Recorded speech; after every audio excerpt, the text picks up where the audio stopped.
Returning home one day, I was stunned to find my room barren. "What's happening here?" I exclaimed. Behind me, my sister-in-law's voice cut through the silence, filled with a sense of victory. "You, a childless, unproductive woman, are nothing but an obstacle in my path. Leave." Her words dripped with malice as she attempted to usurp my parents' home. The notion was absurd. After all, I was single. "I'll unravel your devious plan," I vowed. My name is Catherine, a 40-year-old office worker navigating life's twists and turns.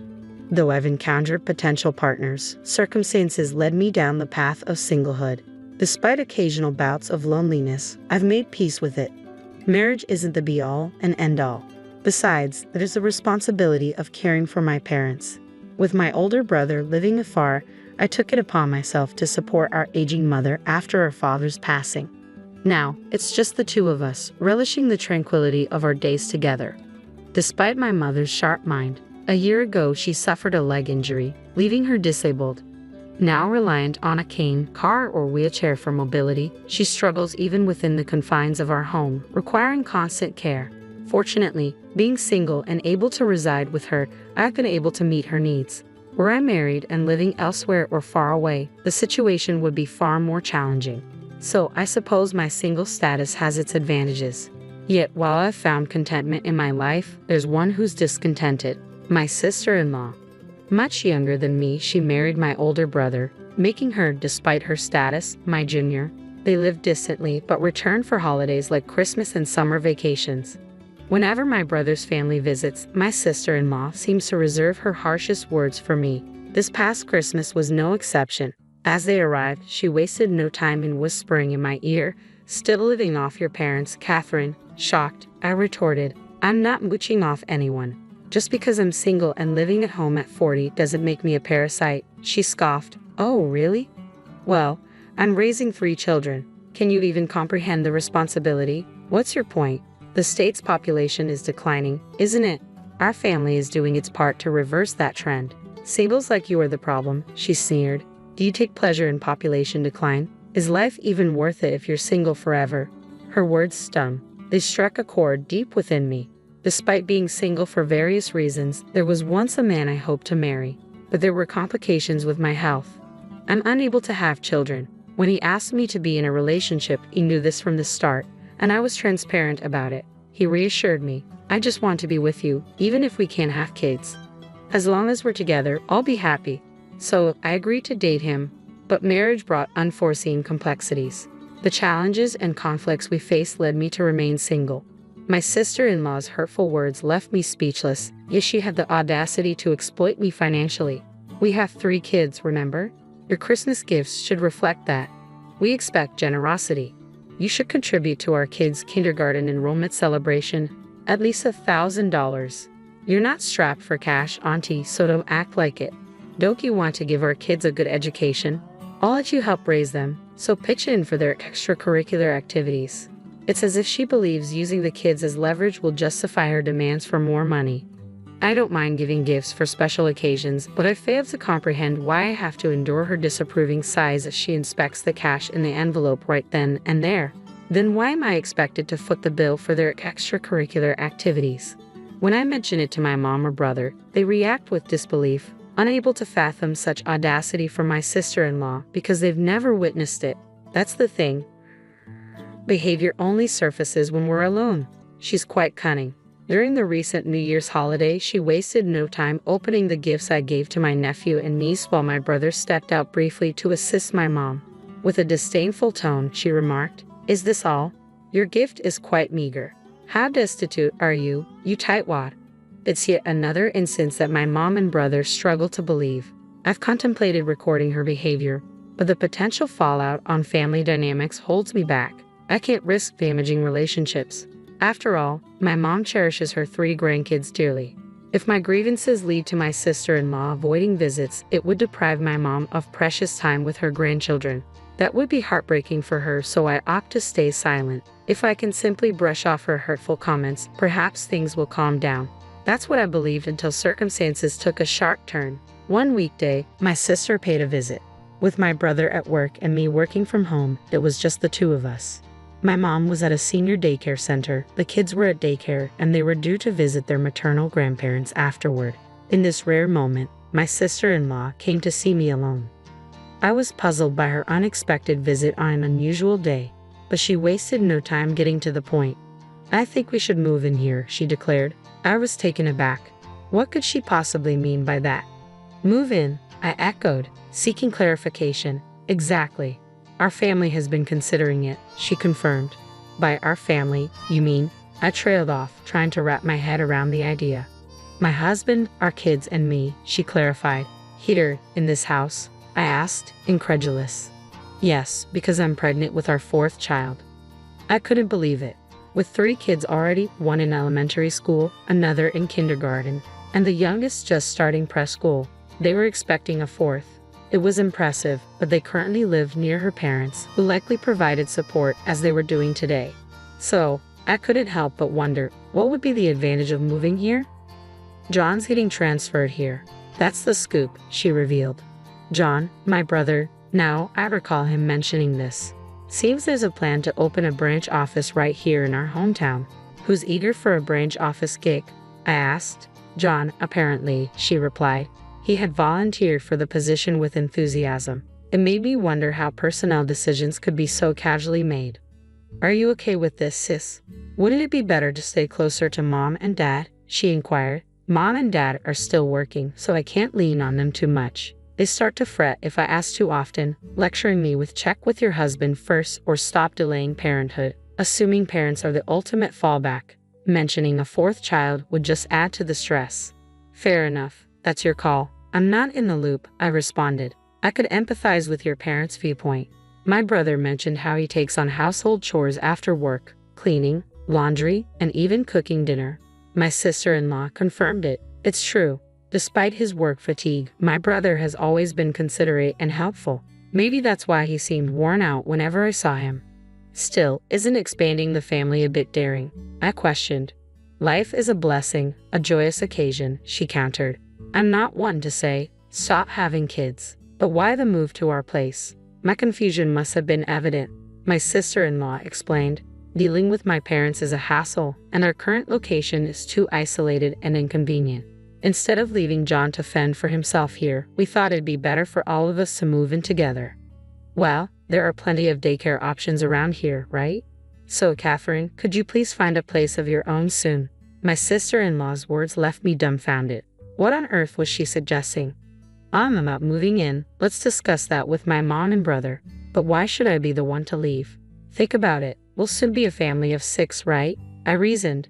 "That's true," she conceded. "So won't this house be too cramped?" I continued. "Well, I suppose," she reluctantly agreed. "Then why are you telling me to leave?" I pressed. "I don't understand. Yes, 6 people is a lot, but 8 of us, including my mom and me, can manage living together. Sure, when the kids grow up, sharing individual rooms may become necessary, but worrying about that seems premature." Growing increasingly frustrated by my confusion, my sister-in-law raised her voice. "Look, you're in the way. You're childless and getting older. For our sake, move out, and don't go too far. You'll still need to help with the kids," she demanded. After her tirade, she abruptly left, urging me to vacate the premises soon. "We need to have a family meeting." That evening, I briefed my mom on Susan's remarks and dialed my brother. His response caught me off guard. "I've arranged a separate house for my family," he disclosed. "Sure, I've been traveling a lot for work, and I know it's been hard on Susan. But is she really that unhappy in the countryside?" His confusion was palpable over the phone. There was still something unclear. Despite this, Susan's plan to move in with us was seemingly put on hold, or so I thought. After a long stretch of working from home, I returned to the office one day. My mom was staying overnight at the daycare, worn out from work. When I got back home, I was met with a shock. What? My room? Completely empty. It felt surreal. Where had all my belongings gone? I got rid of them. All of them. Susan's voice startled me from behind. Turning around, there she was. "Susan, what are you doing here?" I exclaimed. "Shh, you'll wake the kids," she hushed me. "What kids? You'll wake the kids? What kids?" I questioned, bewildered. "The 3 kids are here until the beds arrive tomorrow. They're sleeping on the living room couch," Susan explained. Rushing into the living room, I found my nephews and niece fast asleep. "What's happening?" I demanded, still trying to process the situation. Susan, looking amused and somewhat speechless, chuckled. "You wouldn't budge, so I had to resort to drastic measures. I'm not leaving. I've already discussed this with my brother. Do you think you can just do as you please? Do you realize how many people you're inconveniencing?" I retorted. "Who's the one doing as they please here? I'm the one inconvenienced." I wanted to snap back, but I held my tongue, mindful of the sleeping children. Susan, however, disregarded my restraint and declared loudly, "Who cares what your mother or brother says? If you move out and our family moves in, they wouldn't object. That's for sure." "What? Where's all my stuff?" I exclaimed, bewildered. "I had a junk removal service take it all away." Susan replied casually, "No way. You got rid of everything, even my photo albums." "This is unbelievable," I protested. "Come on, if you understand, then leave," Susan insisted. "What? Hold on. Let's not argue." I resisted, but she easily overpowered me and ejected me from the house. It was nighttime, and causing a scene wouldn't help. She ignored the doorbell and my calls. With no other option, I spent the night at a budget hotel. The next day, I took a day off from work and hurried home. As I reached for the door, Susan emerged. "Oh, Susan," I exclaimed, trying to reach my brother, but to no avail. "Let's talk anyway. My husband is on a long business trip abroad, and the time difference makes it hard to reach him. You know I was on my way out, so make sure you take care of my kids." With Susan's abrupt departure leaving me stunned, I had no choice but to look after the 3 children. When my mom returned home that evening, I greeted her with a bitter expression. "Mom, isn't this a bit too much? It's certainly excessive to disregard John's input and act so assertively. Leaving the kids behind and going out is unbelievable. If she needed to leave them with someone, her own parents would have been the logical choice." I concurred with my mother. "And what are the actual advantages of living here? Plus, she went out all dressed up. There might be a clue in that," I added, pondering. In agreement with my mother's assessment, I promptly enlisted the services of a private investigator. A month later, I found myself in a hurried search for a 1-bedroom apartment as temporary accommodation. Susan had completely redesigned my room in my parents' house, rendering it unrecognizable. John was livid, admonishing her, "You can't just do whatever you want." But she seemed to argue that moving in would be better than their current residence. She also made comments like, "You're often away for work, right?" I thought it'd be nice for the family to stay together, so I tagged along. Raising children is truly challenging. It's only natural to live close to family and seek their assistance, he reasoned. When he mentioned that my mother required care, Susan retorted, "Catherine does, doesn't she? She's always at home. She must have plenty of free time. I'm not just sitting around. I'm actually working from home." I defended myself, but Susan remained resolute about not allowing me back into the house. "You can't think you'll get away with this forever. We need to talk," I asserted, lacking support from my brother, prompting a family meeting. "Why the sudden urgency? I'm pregnant. Let's make this quick, okay?" Susan grumbled, though her belly showed no visible signs yet. Disregarding her complaint, the 4 of us, my brother, Mom, Susan, and I, gathered in the living room. "By the way, we've left the kids at a weekend daycare. Susan, first off, please apologize for disposing of my belongings without my consent," I requested. But Susan scoffed at my words. "It's your own fault for not leaving sooner." Without hesitation, she added, "People like you, who can't even have kids, should just live in a rundown apartment." "Yes, it's true I can't have kids, but I was living here for Mom's sake," I countered. "But your mother-in-law would enjoy living with her grandkids more than with you," Susan asserted, glancing at my mom. Mom replied diplomatically, "Living with my grandkids would certainly bring me joy." However, Susan cut her off with a triumphant smirk. "See, it's more meaningful for us to live together than with an unproductive person like you." Ignoring Susan's taunt, Mom continued, "If they were my real grandchildren." "Ha!" Susan was bewildered, not grasping my mom's implication. Suddenly, my brother produced a large envelope. "What's this?" I asked. "The findings of your affair investigation," my brother revealed calmly. "Ha!" Susan looked surprised, staring at my brother, who continued unfazed. "You didn't think we'd find out, did you?" "What are you talking about? I never cheated on you," Susan protested. Really? So these pictures are all fake, then? My brother retorted, spreading several photos on the table. Among them. Wait, no, Susan exclaimed, recognizing herself in compromising situations with another man. I found it odd when you insisted we move away from our parents who were helping with the kids to live here. Sure, the city offers more convenience, but you're not even utilizing childcare services and are relying on Catherine for childcare, aren't you? Well, I need a break too. Why not use childcare services like today? It's a waste of money. Do you think I haven't given you enough money? I'm saving up for our future. You defend it. What's the point when our bank account is empty? John interjected, presenting the bank book, which indeed showed a balance of 0. Hey, why are you brushing this off? It's our family's money. I have every right to check. So where's the savings for our future? Well, it's in a different account, you stammered. Oh, really? Let's see that bank book then. I don't have it with me. Where is it? John pressed further. Well, Susan hesitated, her lies becoming increasingly apparent. Despite the moderate temperature, sweat formed on her forehead. Maybe it's in the attic, she finally mumbled. John slammed his hand on the table. Enough. No more lies. Can you still justify yourself in light of this evidence? He demanded, pointing to a photo. Oh, I'm sorry. I made a mistake, Susan confessed, her composure slipping. You've been having an affair with this man since we got married, haven't you? John accused. The guy confessed to me, Susan protested. What? Why were you talking to him? He has a family too. He only confessed to me under the condition that I wouldn't tell his wife, John exclaimed. What? He betrayed me, Susan exclaimed in disbelief. The one who betrayed us is you. Susan seemed flustered under John's intense glare. Eventually, she regained her composure, the sweat dissipating. Well, I regret the affair. It won't happen again, I promise. But I think it's best not to divorce. It's not good for the kids to be without their mother, and besides, I'm carrying a new life. You wouldn't want to be separated from your own child, would you? Turning to me, Susan continued, you can't expect grandchildren from a childless daughter.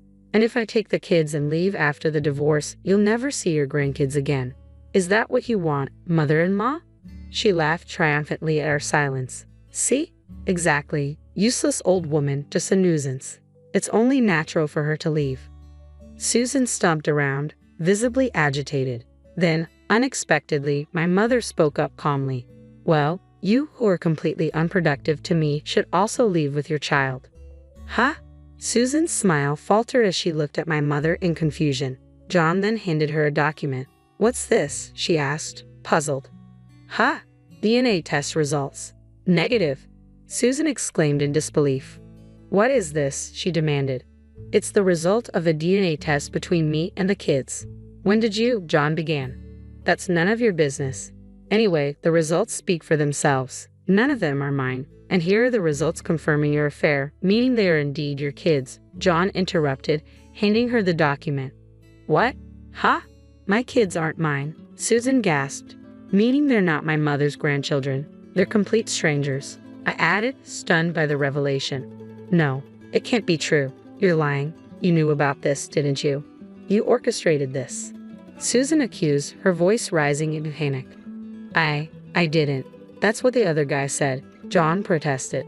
You told him it's sad that our children can't live together as a family, I interjected, shocked by the revelation. Susan looked as though she might faint any moment, her face drained of color. Then my mom delivered the final blow. So, you're a burden because you can't bear my son's children. Please pack up and leave with the kids and hurry. What? Are you going to throw us out onto the street? These young kids, you monster. Susan cried out, attempting to garner sympathy. The real monster is you. Another voice boomed through the room, causing Susan to whirl around, eyes wide with shock. Dad, why are you here? And Mom too. Standing before us were Susan's actual parents. They've agreed to take all the children once I explain the situation, my dad explained. You foolish daughter. Can there be anything more shameful for a parent to hear? Susan's father's stern words caused her face to pale even further as she sobbed. John, Catherine, I apologize deeply for my daughter's foolishness. We will make sure she faces the consequences, Susan's mother added. Consequences? Hold on, I can't afford that. Susan protested. "Will you cover for me, Dad?" she pleaded. "No way. I'll lend you the money, but you're paying me back even if it takes you a lifetime," her father declared sternly. With that, her father whisked Susan, who was on the verge of tears, away without waiting for a response. Her mother, repeatedly bowing deeply in apology, left a lasting impression. Despite being good parents, they had raised such a daughter. "Raising kids is tough, huh?" I remarked lightheartedly. Later on, my brother John smoothly went through with the divorce. Her parents cleared the alimony and her expenses from the affair in one go. The kids went back to their grandparents' home. They've been there before, so they're adjusting fine without any confusion. They didn't do anything wrong, John, who had always believed they were his biological children, said with a hint of sadness. "It's hard to accept that they're suddenly not yours. I hope John's wounds heal one day," I mused. 3 years later, John found a great partner and had a child of his own. But that's another story. As for Susan, she had her 4th child, and when she tested for paternity, it confirmed it wasn't John's. Under strict supervision from her parents, she worked tirelessly, but she continued her affair. Eventually, her infidelity was exposed to her lover's wife, leading to a major confrontation. After the intense altercation, Susan faced more alimony payments, and it appeared she was ejected from her parents' home. Her whereabouts remained a mystery thereafter. As for me, I continued to lead a tranquil life, caring for my mother as always. Remarkably, all the belongings she disposed of were swiftly recovered by contacting the waste disposal company on the same day. On one such serene day, a familiar face greeted me unexpectedly. It had been quite some time. Before me stood the man I had once envisioned marrying. "I couldn't forget about you, and I've remained single all this time. Even my parents have relented, albeit for a somewhat selfish reason. With my brother now married and having a child, they've told me I'm free to pursue marriage as I please," he confessed, a gentle smile adorning his face. Caught off guard, he presented me with a ring. "It may be belated, but I can't imagine being with anyone else. I want to support you in caring for your mother. So will you marry me?" Overwhelmed, tears welled up in my eyes. Without hesitation, I embraced him tightly, his tender smile offering reassurance. Hey there, I'm Zoe. I've always been good at reading people. It's probably why I became a psychologist. I had my own private practice and spent most of my waking hours helping others sort out their problems. Ironic, right? Considering what happened later. Anyway, there I was, approaching my late 30s, when it hit me like a ton of bricks. I wanted a family. Crazy how that sneaks up on you. My best friend, Sarah, must have sensed my sudden desperation because she offered to set me up with her second cousin. "Come on, Zoe," she said over coffee one day. "He's a great guy. Smart, funny, and he's got a good job. What be you got to lose?" I sighed, stirring my latte absently. "I don't know, Sarah. Blind dates aren't really my thing." She rolled her eyes. "It's not a blind date if I show you his picture first. Besides, you two can chat online before meeting. It's perfect." That's how I found myself friend requesting Mark on social media later that evening. To my surprise, we hit it off right away. Mark was 38, just a year older than me, and he seemed genuinely interested in what I had to say. Our chats were easy, flowing from one topic to the next without any awkward pauses. We chatted for weeks before finally agreeing to meet in person. I was nervous as hell, palms sweating as I waited for him at the coffee shop we'd chosen for our first date. When Mark walked in, I felt my breath catch. He was tall, with kind eyes and a warm smile. He spotted me and waved, making his way over to my table. "Zoe?" he asked, extending his hand. I nodded, returning his smile. "That's me. It's nice to finally meet you in person, Mark." He sat down across from me, and just like that, the nerves melted away. We talked for hours, losing track of time until the barista politely informed us they were closing. As we walked out into the cool evening air, Mark turned to me. "I had a great time, Zoe. Would you like to do this again sometime?" I didn't hesitate. "I'd love to." And just like that, I found myself falling headfirst into a relationship with Mark.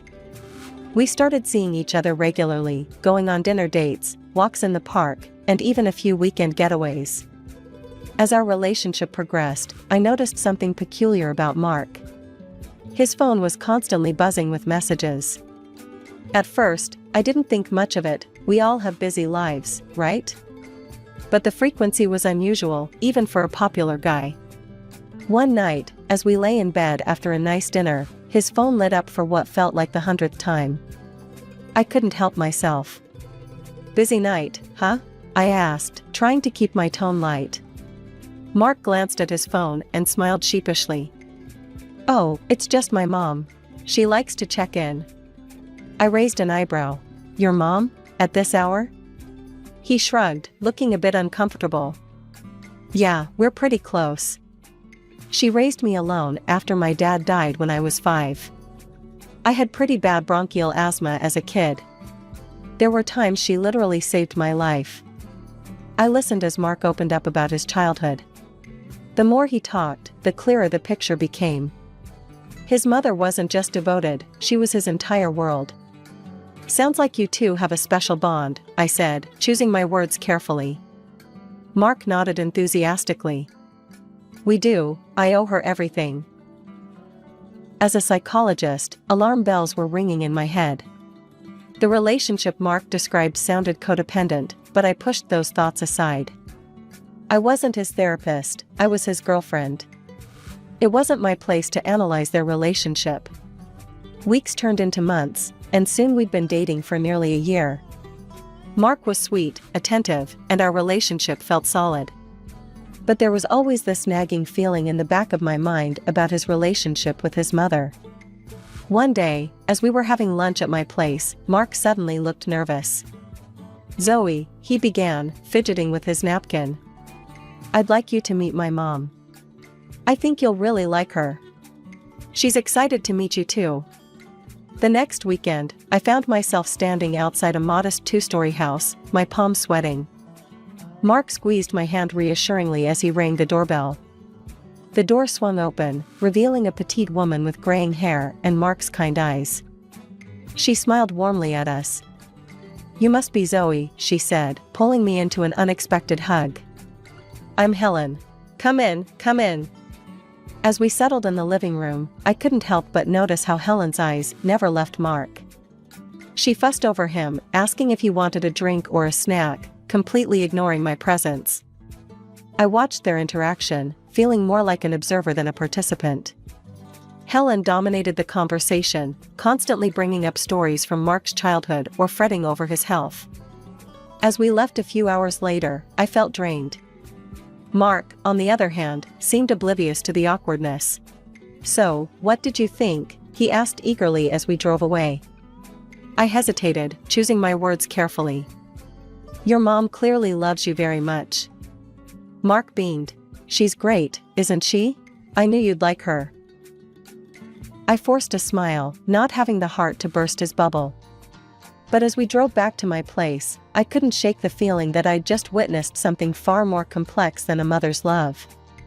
6 months flew by, and before I knew it, Mark was down on one knee, a sparkling ring in his hand. Despite my lingering concerns about his relationship with Helen, I said yes. I was in love, and I truly believed we could work through any issues together. We decided to move in together, into my apartment, of course. As we dove into wedding preparations, I quickly realized this wasn't going to be the fun, exciting experience I'd always imagined.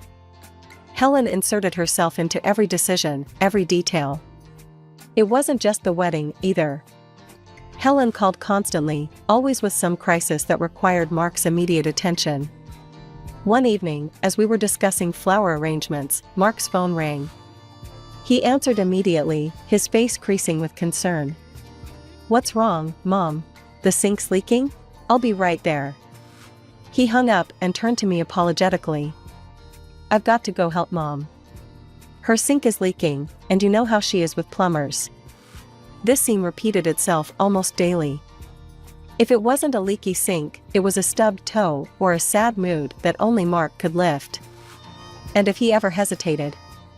"After all I've done for you," Helen's voice would crack over the speakerphone. "I just need a little help. Is that too much to ask?" I couldn't take it anymore. One night, After Mark returned from yet another Helen emergency, I decided to broach the subject. "Mark," I said gently, "I think it might be helpful if we saw a couples therapist. Someone who could help us navigate this situation with your mom.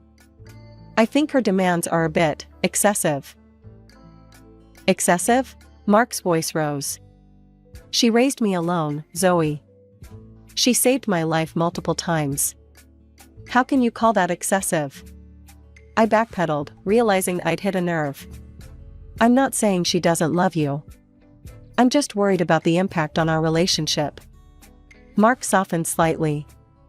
"Okay, maybe you're right, but can we do it after the wedding? We're so busy right now, and I don't want to add more stress."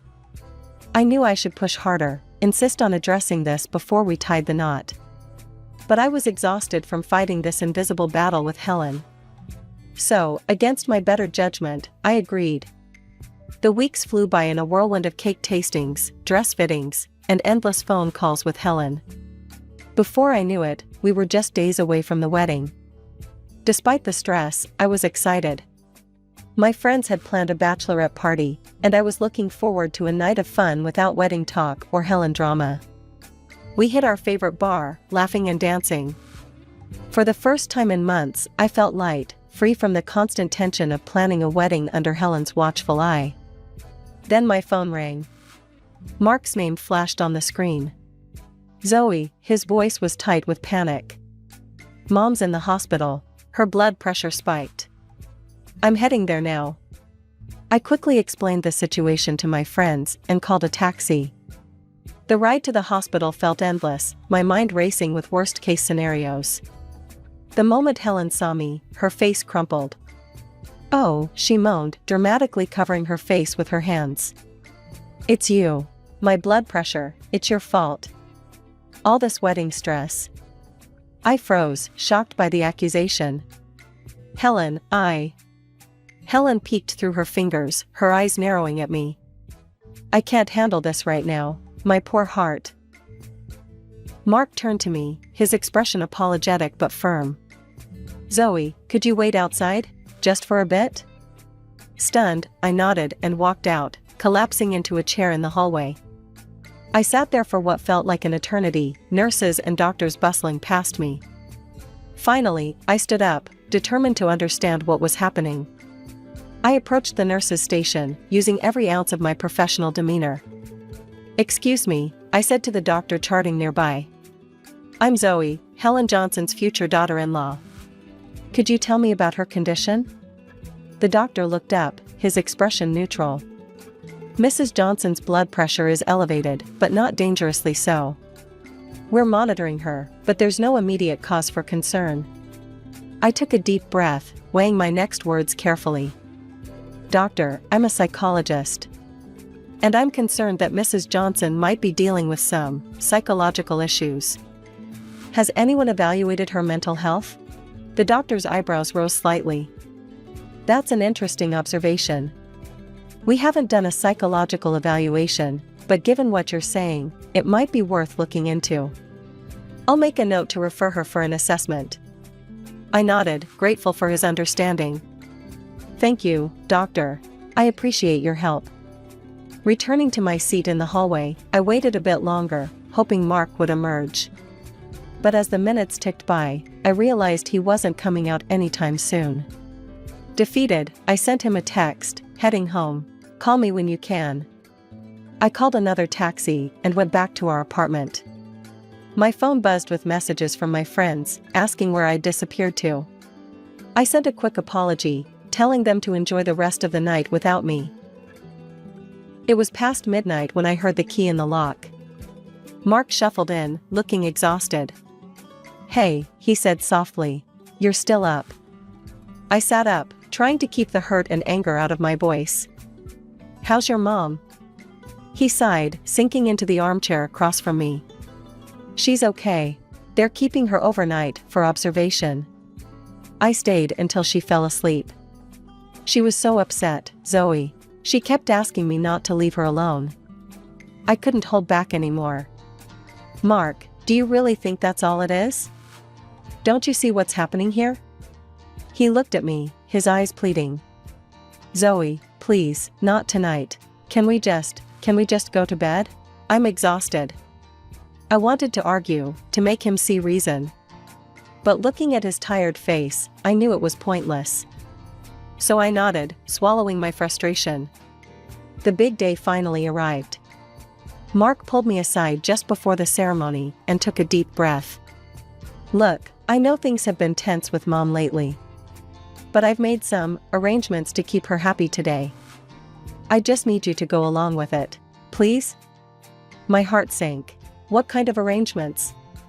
Mark explained quickly. Helen had a special menu prepared for her, citing non-existent allergies. She'd be seated next to Mark at the head table, not with the other parents. The DJ had a list of her favorite songs to play. And, Mark added hesitantly, she wants to make a speech. I closed my eyes, counting to 10 in my head. Okay, I said finally. For you, for us. He kissed me gratefully, and I returned to my bridesmaids, plastering on a smile.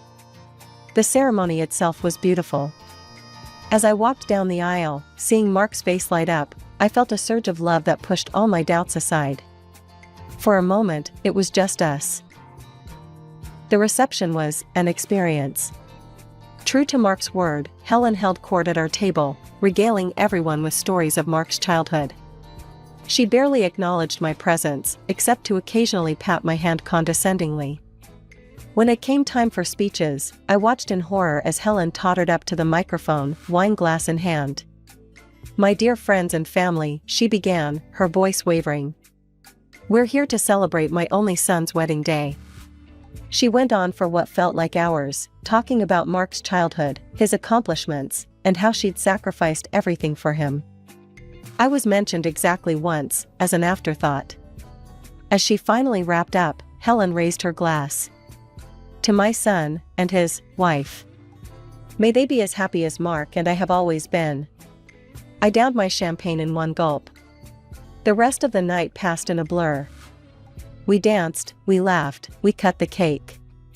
And through it all, Helen hovered, always ready to interject herself into every moment. The wedding is over, but as the days turned into weeks, and the weeks into months, nothing changed. Helen called every day, sometimes multiple times a day. There was always some crisis, some reason she needed Mark's immediate attention. One day, as he grabbed his keys, I couldn't hold back anymore. Mark, we need to talk about this. It's not healthy, for any of us. He sighed, running a hand through his hair. I know, you're right. We should see someone. A therapist, like you suggested. Let's look into it this weekend.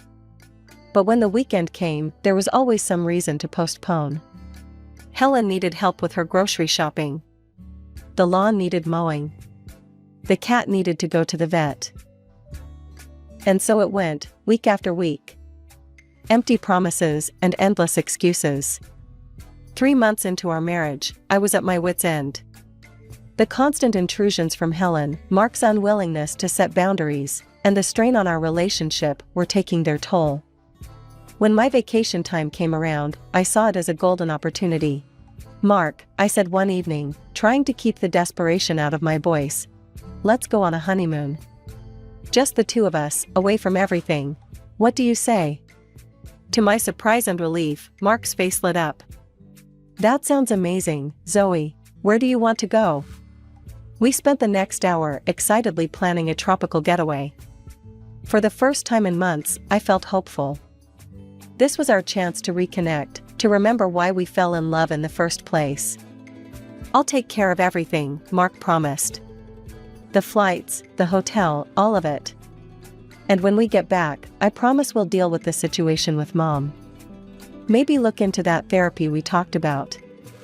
The day of our departure arrived, and I was practically bouncing with excitement as we drove to the airport. Mark seemed a bit distracted, but I chalked it up to pre-flight jitters. As we approached the check-in counter, Mark handed me my boarding pass. I glanced at it, then did a double take. Economy? I asked, confused. I thought we were flying together. Mark shifted uncomfortably. Yeah, about that. I had some credit card bonuses I could use, but there was only enough for one first-class ticket. I figured since I'm taller, it made sense for me to take it. It'll save us money overall. I stared at him, hurt and bewildered. But, it's our honeymoon. Couldn't we have both flown economy and sat together? Come on, Zoe, he said, a hint of irritation in his voice. Don't make a big deal out of this. It's just a few hours. Swallowing my disappointment, I tried one last time. Okay, well, can I at least come to the first-class lounge with you before the flight? We could pay extra. No, Mark cut me off quickly. The ticket's in my name. They won't let you in. Look, I've got to go check in. I'll see you on the other side, okay? Before I could respond, he was gone, wheeling his suitcase towards the first-class check-in. Feeling deflated, I made my way through security and to the regular boarding lounge. As I sat there, trying to salvage my excitement for the trip, a familiar figure caught my eye. There, just outside the first-class lounge, I saw a flash of graying hair and a floral dress that looked suspiciously like something Helen would wear. My heart started racing. Was I imagining things? Had the stress of the past few months finally made me paranoid? But Mark's strange behavior, his insistence on flying first class alone, his refusal to let me into the lounge, it all suddenly made a horrible kind of sense. Before I could talk myself out of it, I marched up to the first-class lounge desk. Excuse me, I said, pulling out my credit card. I'd like to purchase access to the lounge, please. The attendant looked skeptical, but processed my payment. As she handed me the access card, I took a deep breath, steeling myself for what I might find. I pushed open the door to the lounge, my eyes scanning the plush seats and buffet tables. And there, in a quiet corner by the window, sat Mark and Helen, heads close together over cups of coffee. They looked comfortable, like they were embarking on their own little adventure. I took a deep breath and strode towards Mark and Helen, my heels clicking loudly on the polished floor. They both looked up as I approached, and I saw the color drain from Mark's face. Zoe, he exclaimed, jumping to his feet. What are you doing here? I could ask you the same thing, I replied, my voice ice cold. Care to explain why you're here with your mother instead of your wife? Mark glanced nervously around the lounge. Zoe, please, he said in a low voice. Let's not do this here. I can explain everything after we land, I promise. Before I could respond, Helen chimed in, her voice sickeningly sweet. Oh, Zoe dear, what a surprise. Mark and I are just about to take off for a lovely first-class trip together. Isn't that nice? But what are you doing in this lounge? Mark stepped between us, his face a mask of guilt and fear. Zoe, I'm sorry. The truth is, there were enough bonus points for 2 first-class tickets. I thought Mom deserved a nice trip, and what about me, Mark? I practically shouted, no longer caring about the scene we were causing. I'm your wife. We're supposed to be starting our life together, but instead, you're jetting off with Mommy dearest while I'm shoved in economy like an afterthought. The lounge had gone completely silent. Every eye was on us, but I was beyond caring. Do you have any idea what it's been like these past few months? I continued, years of frustration pouring out. The constant calls, the emergencies, the way you always put her first. And now this? How could you do this to me? Mark reached out to touch my arm, but I jerked away. Zoe, please, he pleaded. You need to calm down. We can work this out. Once we're on vacation, we'll have time to talk, to get closer. We can fix this, I promise. I stared at him, suddenly feeling very calm and very, very tired. Fix this? I repeated quietly. Mark, there's nothing left to fix. I'm going home and I'm filing for divorce. Mark's jaw dropped. Divorce? Zoe, you can't be serious. But Helen cut him off, a triumphant smile spreading across her face. She stood up and linked her arm through Mark's. Well, if that's how you feel, dear, I think it's for the best. Come along, Mark. We don't want to miss our flight. I watched in stunned silence as Helen led Mark away. He looked back at me once, his expression a mix of regret and relief, before they disappeared through the boarding gate. For a moment, I just stood there, feeling the weight of dozens of curious stares. Then, without a word, I turned on my heel and walked out of the lounge. As I made my way through the airport, my mind was oddly blank. I should have been crying, screaming, feeling something. But all I felt was a strange sense of liberation. I spent the next few hours gathering Mark's belongings.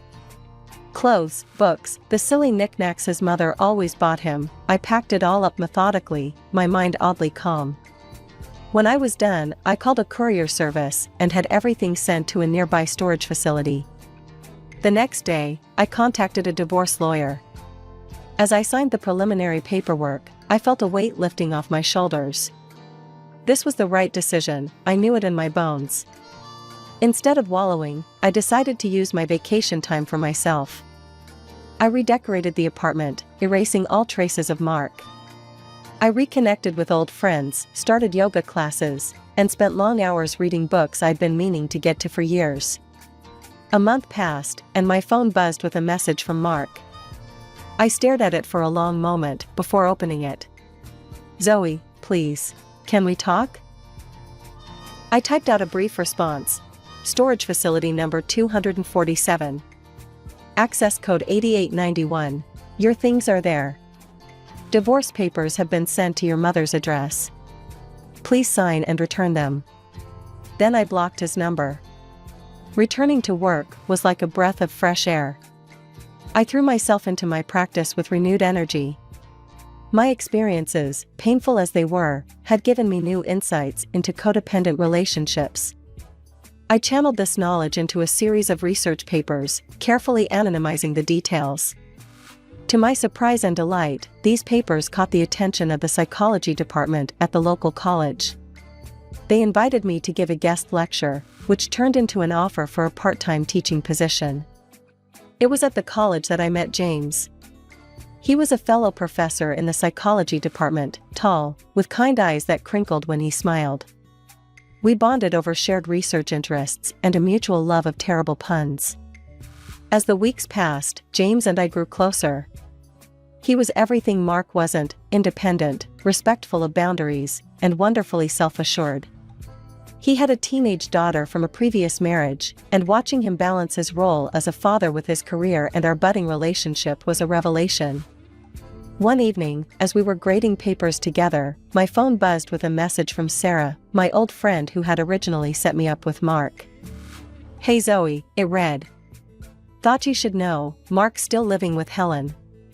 If anything, they seem even closer now. I'm so sorry for my part in all this. Hope you're doing okay." I stared at the message for a moment, then set my phone aside. James looked up, concern in his eyes. "Everything all right?" he asked. I smiled, realizing that for the first time in a long time, I truly was all right. "Yeah," I said. "Everything's fine." And it was. Mark and Helen's relationship was no longer my problem. I had my own life to live, my own path to follow. My name is Kate, and I grew up in a small house that always smelled of fresh bread. Dad inherited the family bakery from his parents, and I loved helping him knead dough after school. Mom was different. She was a realtor, always dressed in sharp suits and heels, bringing in more money than Dad ever did.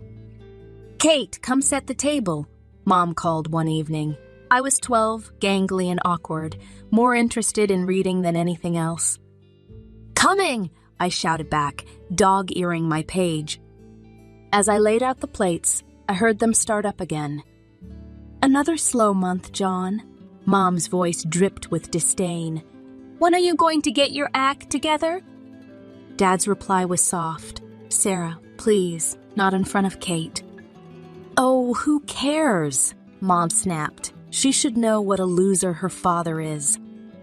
I gripped the edge of the table, willing myself not to cry. This was a common scene in our house. Mom belittling Dad, Dad trying to keep the peace. I knew Mom was angry about more than just money. She felt trapped in a life she never wanted. "Kate," Mom barked, "where's my wine?" I scrambled to pour her a glass, my hands shaking. As I set it down, some splashed onto the tablecloth. Mom's eyes flashed. "You useless girl! Can't you do anything right?" Dad intervened. "It's just a little wine, Sarah. No harm done." Mom glared at him. "You're too soft on her. No wonder she's growing up to be just as pathetic as you."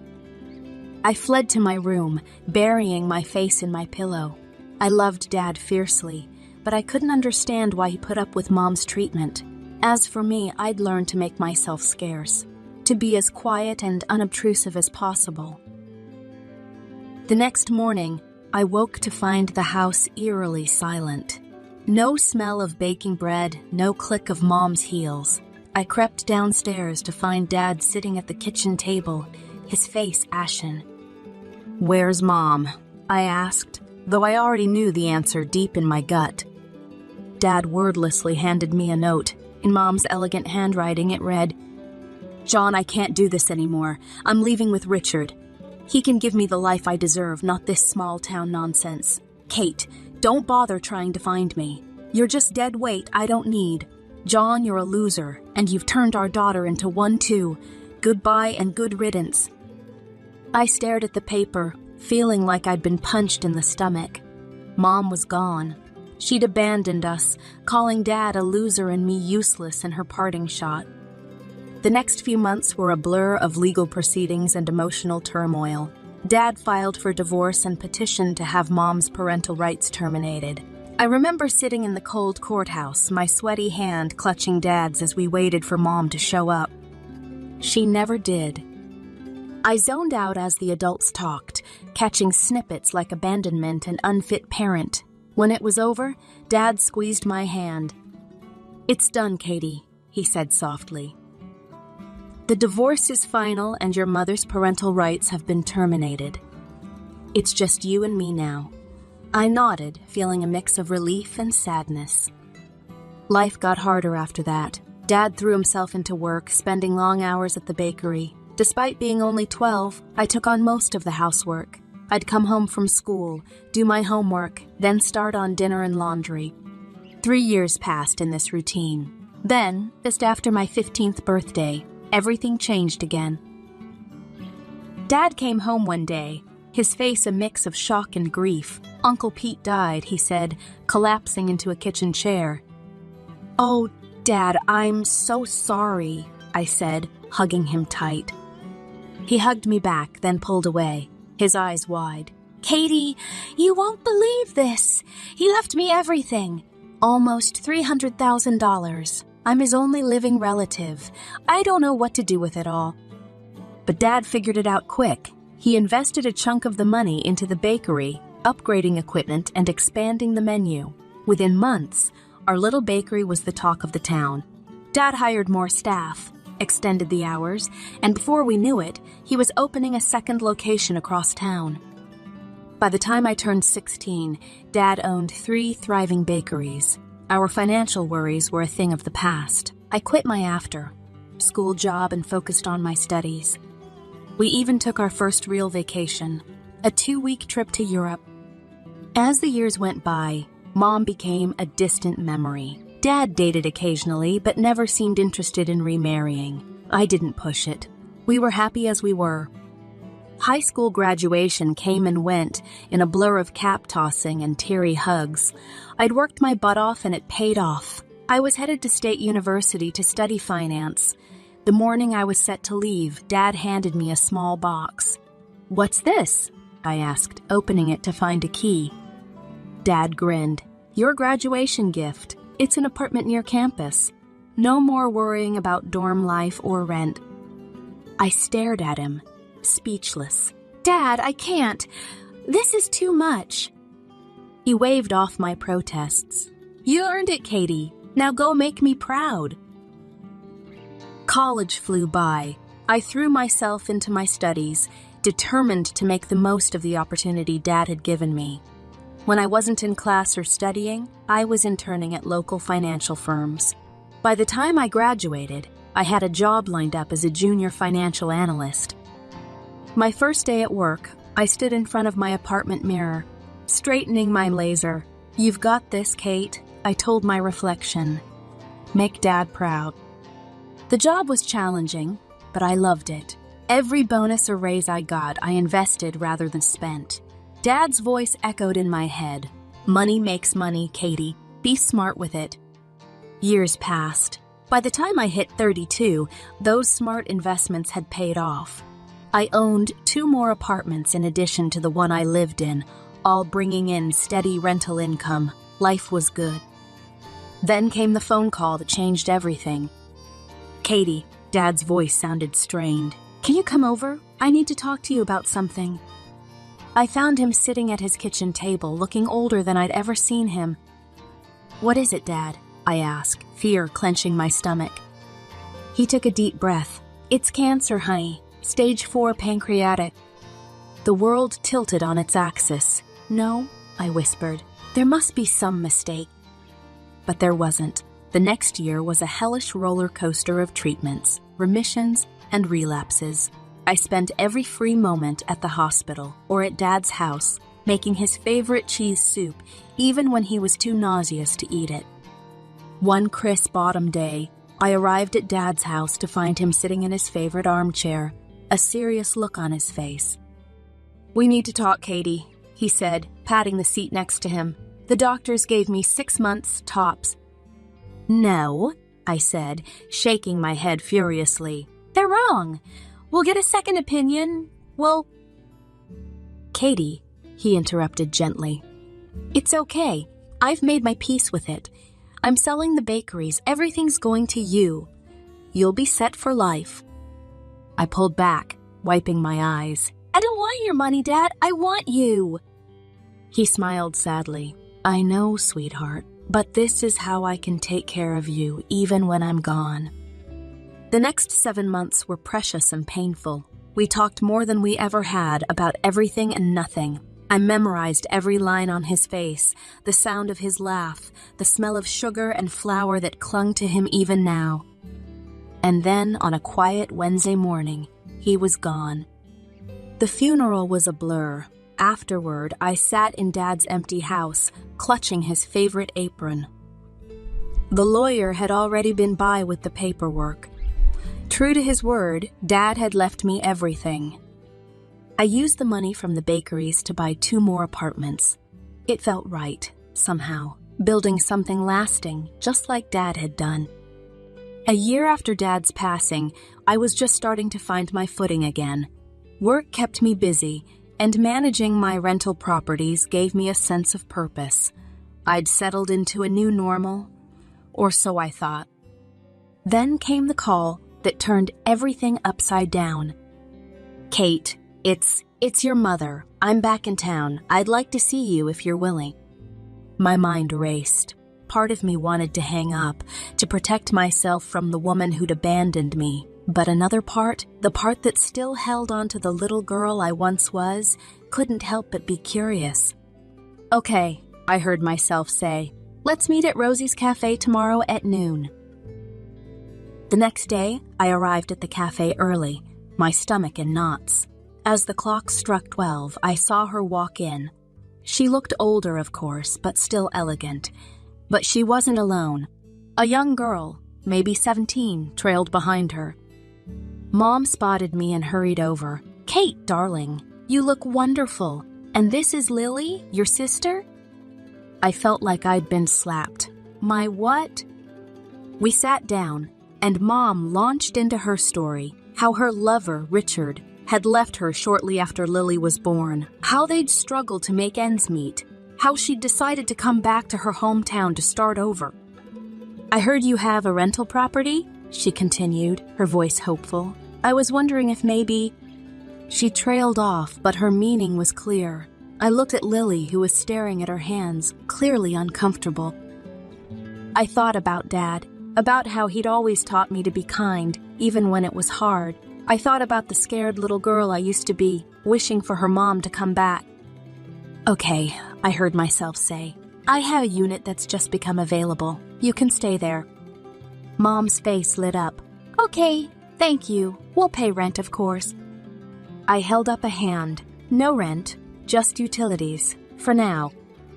As we hammered out the details, I watched Lily. She looked so young, so out of place. I remembered being her age, feeling lost and alone after Mom left.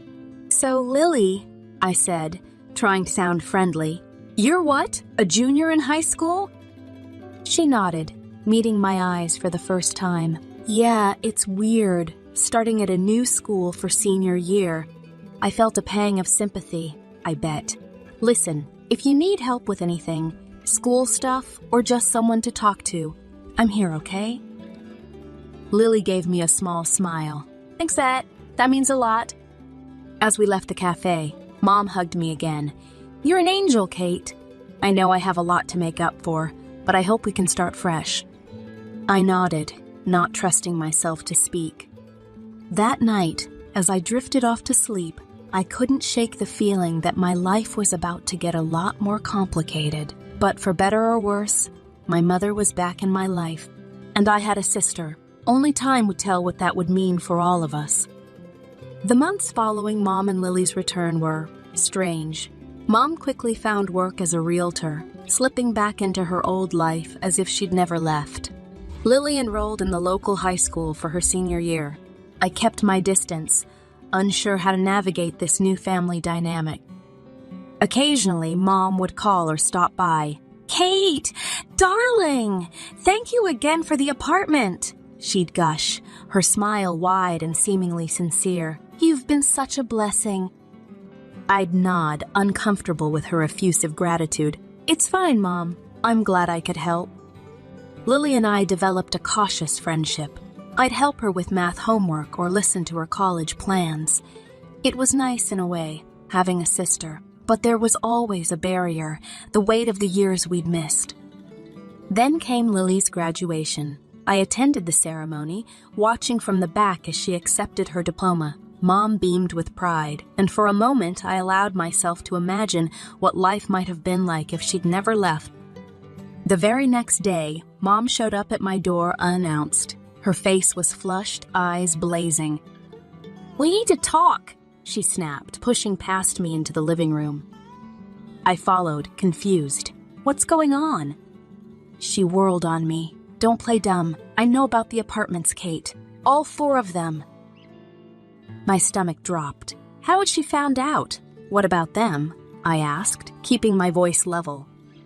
You've been holding out on us, she shrieked, living the high life while Lily and I scraped by. I felt my temper rising. Excuse me, you're living rent-free in one of those apartments. That's not enough, she spat. Half of those properties should be mine. I'm your mother. I couldn't help it. I laughed. It was so absurd. You can't be serious. You lost any claim to my property when you abandoned us. Remember? No parental rights, no child support. She changed tack then, her voice suddenly pleading. Kate, sweetie, think about Lily. She needs money for college. If you just sold one apartment... Absolutely not, I cut her off. Lily's education is not my responsibility. How can you be so selfish? Mom wailed. After everything I've done for you. That was the last straw. Everything you've done for me? I repeated incredulously. You mean abandoning me? Calling me useless in your goodbye note? Or wait, do you mean living rent-free in my apartment for months? Mom recoiled as if I'd slapped her. For a moment, she just stared at me, her mouth opening and closing like a fish out of water. Then, without another word, she turned and stormed out, slamming the door behind her. I stood there, shaking with anger and hurt. How dare she? After everything, how dare she try to guilt me like this? I sank onto the couch, my head in my hands. I'd known, deep down, that letting Mom back into my life was a risk. But I'd hoped. Well, I wasn't sure what I'd hoped for. As the adrenaline faded, I felt a deep, aching sadness. This woman who should have been my protector, my support, was nothing but a stranger who wanted to use me. And Lily. God, What was I going to do about Lily? 2 weeks after Mom's blow-up, I was grabbing coffee at my usual spot when I noticed the barista giving me odd looks. As I waited for my order, I overheard a snippet of conversation from a nearby table. Can you believe it? Charging her own mother rent when she's got all those apartments? I froze. Surely they couldn't be talking about me? But they were. Over the next few days, I caught more whispers, more sidelong glances. It seemed Mom had been busy spreading her twisted version of events to anyone who would listen. Then came the Facebook post. I saw it during my lunch break and nearly choked on my sandwich. My daughter Kate has 4 apartments she rents out, making a fortune but refuses to help pay for her sister's college education. She's forcing me to pay exorbitant rent when I can barely make ends meet. I'm heartbroken that my own child could be so greedy and selfish. The comments poured in, each one a knife to my heart. How could she do that to her own mother? What a horrible person. I always knew there was something off about her. Friends, relatives, even old classmates I hadn't spoken to in years, all of them jumping on the bandwagon, shaming me for my supposed greed. Not one of them seemed to remember or care that this woman had abandoned me as a child. Just when I thought things couldn't get worse, my boss called me into his office. "Kate," he said, his face grave, "we need to talk about this situation with your mother. It's starting to affect the company's reputation." I felt the blood drain from my face. "Sir, I can explain." He held up a hand. "I'm not asking for details, but I need you to resolve this quietly and quickly. We can't have this kind of drama associated with our firm. Understand?" I nodded numbly, not trusting myself to speak. Back at my desk, I found an email notification about unpaid utilities for Mom's apartment. Great, just great. With shaking hands, I dialed Mom's number. "What do you want?" she snapped by way of greeting. I took a deep breath, trying to keep my voice steady. "Mom, there are unpaid utility bills for your apartment. We agreed you'd cover those, remember?" She scoffed.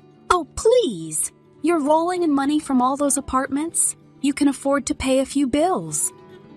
"That's not the point," I said, my patience wearing thin. "We had an agreement." "An agreement?" she interrupted. "Like the agreement that you'd help your family? Fat lot of good that did us." I sat there, phone in hand, feeling like the world was crumbling around me. How had I let things get this far? I'd tried to do the right thing, to be kind and generous, and this was how I was repaid. With a heavy heart, I made an appointment with a lawyer. "Ms. Stevens," the lawyer said, reviewing my case, "you have every right to evict your mother. She has no lease, pays no rent, and you've given her ample notice about the utility bills." I nodded, feeling a mix of relief and dread. "What do I need to do?" He handed me a document. "This is an official eviction notice. Serve it to her, and if she doesn't comply, we can take legal action." Armed with the paper, I drove to Mom's apartment. My apartment, really. My hands shook as I knocked on the door. Mom answered, her face twisting with displeasure when she saw me. "Oh, it's you. Have you finally come to your senses about selling an apartment for Lily's college?" Lily's picked out her school. Tuition's due next month. My shock turned to anger. "Are you serious right now? After everything you've done, you're still making demands?" "Don't be so dramatic," Mom scoffed. "It's the least you can do for family." That was it. The last straw. I thrust the eviction notice at her. "Here, you have 30 days to vacate the premises." Mom stared at the paper, her face going pale. Then, without warning, she exploded. "You ungrateful little brute!" she screamed, her voice echoing through the apartment. "After everything I've done for you!" I stood my ground. "Everything you've done? You mean abandoning me? Spreading lies about me?" She lunged forward, her hand raised. I flinched, but the blow never came. Instead, she grabbed the front of my shirt, spitting insults in my face. "You're nothing. You hear me? Nothing but a selfish, heartless. I managed to break free, fumbling for my phone. That's it. I'm calling the police. Mom's eyes widened, but she didn't back down. She continued her tirade, her words becoming more vicious with each passing second. When the police arrived, I was shaking, tears streaming down my face. I showed them the eviction notice, explained the situation as calmly as I could. "Ma'am," one officer said to Mom, "I suggest you calm down and discuss this civilly with your daughter." Mom sneered. "Civilly? With her? She's trying to throw us out on the street." The other officer turned to me. "Ms. Stevens, legally, this is a civil matter. We can't forcibly remove her without a court order. I'd suggest trying to work this out between yourselves or taking it to court if necessary." I nodded, feeling defeated. As the police left, Mom's triumphant smirk made my blood boil. "You won't do it," she taunted. "You don't have the guts to take your own mother to court." I stared at her, this woman who had given birth to me, but had never truly been a mother. In that moment, I felt something inside me harden. "Watch me," I said, my voice low and steady. Before she could respond, I turned and walked away. As I reached my car, I heard the slam of the apartment door behind me. As I drove home, I thought about what lay ahead. A court battle, more drama, more pain, but also, maybe, a chance to finally break free from the toxic hold my mother had over me. The day of the court hearing arrived, and I felt like I might throw up. As I walked into the courtroom, I saw Mom and Lily sitting on the opposite side. Mom's eyes were red and puffy, while Lily looked like she wanted to disappear. The proceedings began, and Mom put on quite a show. She wept dramatically, her voice breaking as she addressed the judge. "Your Honor," she sobbed, "my daughter has become so cold-hearted. She's trying to throw her own mother and sister out on the streets after everything I've done for her." I clenched my fists, willing myself to stay calm. Then my lawyer stood up, and I felt a wave of relief wash over me. "Your Honor," he began, his voice steady and confident, "I'd like to present some evidence that paints a very different picture of this situation." He proceeded to lay out the facts: Mom's abandonment when I was 12, the termination of her parental rights, her failure to pay any child support. He showed the judge the documentation of the rent-free arrangement and the unpaid utility bills. But he wasn't done. "Furthermore, Your Honor, we have evidence that Mrs. Stevens is not, in fact, in the dire financial straits she claims." Mom's head snapped up, her eyes wide. My lawyer continued, "Mrs. Stevens owns an apartment in another city, left to her by her former partner. She currently rents out this property for a substantial monthly income." The courtroom fell silent.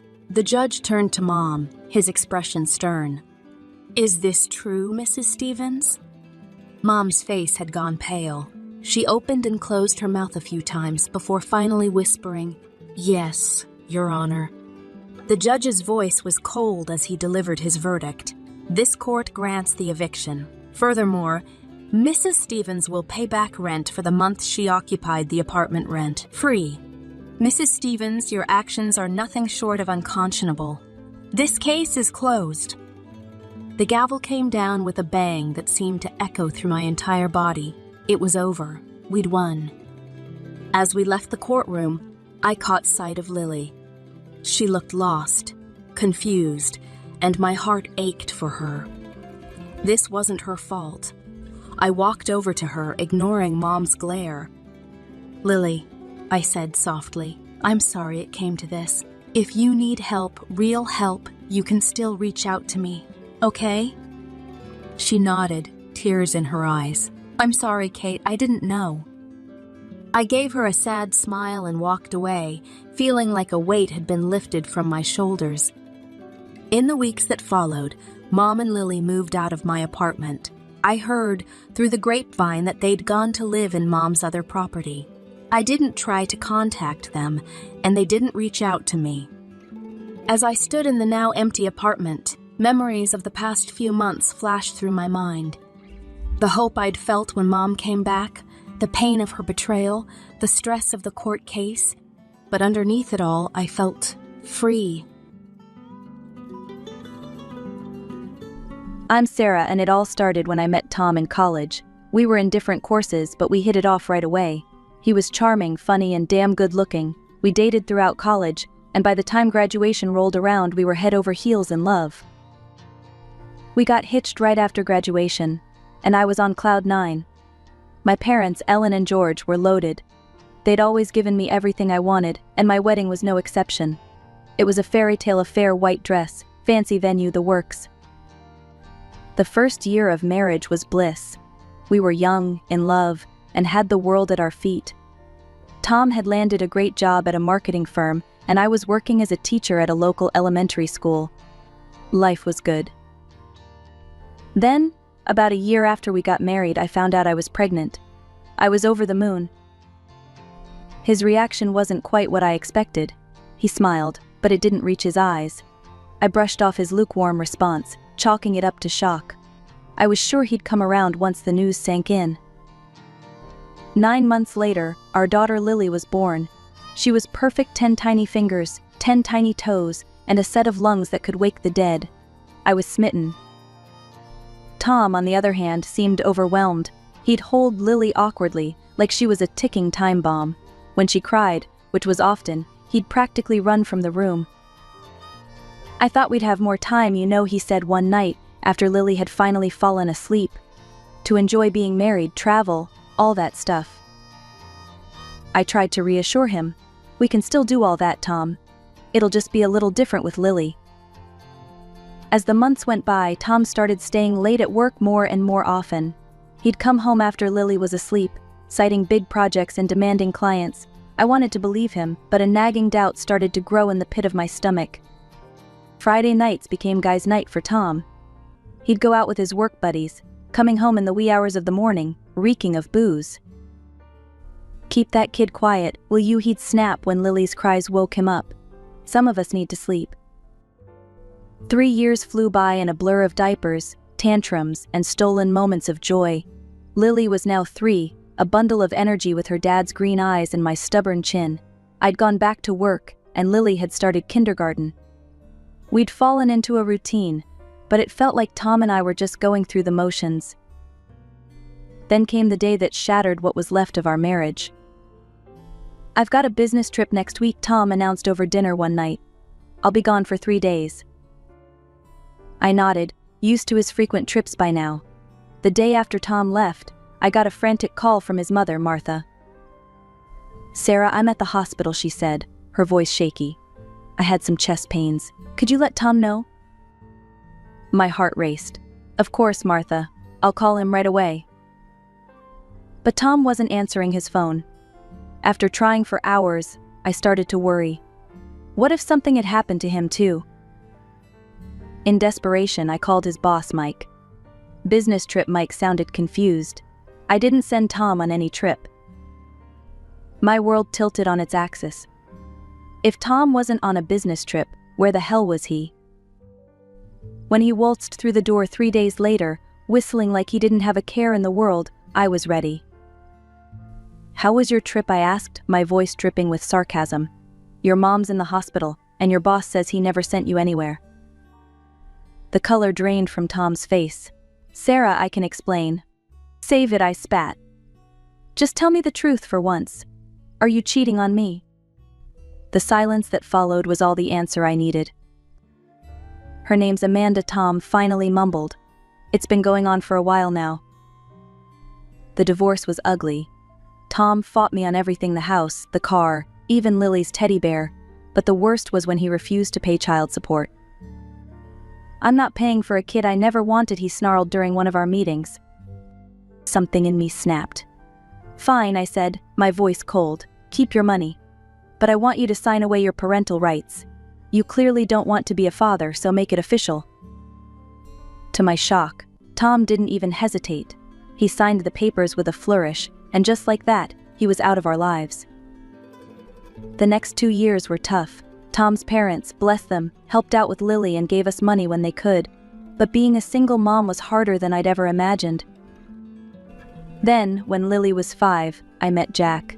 He was a widower with a daughter, Emma, who was a year younger than Lily. We bonded over playground meetups and PTA meetings, and before I knew it, I was falling in love again. We got married in a small ceremony, with Lily and Emma as our flower girls. Watching Jack with the girls, I felt hope blooming in my chest for the first time in years. As time passed, our little family grew closer. Lily started calling Jack Dad and Emma called me Mom. It felt right, like we were always meant to be together. 3 years after we got married, our son Max was born. Jack doted on all 3 kids equally, never distinguishing between his and mine. We were happy, really and truly happy. 20 years. Sometimes it feels like yesterday that Lily was a toddler, tottering around our living room. Now, at 25, she's a college graduate, engaged and planning her own wedding. Where did the time go? Lily's fiancé is a great guy. Jack and I both like him. He's kind, hardworking, and he clearly adores our daughter. When they announced their engagement, Jack opened a special account for Lily's wedding expenses and gave her full access. When we told Lily, she burst into tears and hugged us both. For weeks after that, our house was a flurry of wedding magazines, color swatches, and excited phone calls. Lily would burst through the door, bubbling over with news about venues, dresses, and floral arrangements. "Mom, Dad, you won't believe what we found," she'd exclaim, spreading photos across our kitchen table. "Isn't this centerpiece gorgeous?" Jack and I would nod and smile, caught up in her enthusiasm. It warmed my heart to see her so happy, to be part of this exciting time in her life. But then, things started to change. The visits became less frequent, the phone calls shorter. At first, I chalked it up to wedding stress. Planning a wedding is no small feat, after all. But as the weeks went by, I couldn't shake the feeling that something was off. Then, on a quiet Sunday afternoon, Lily showed up unannounced.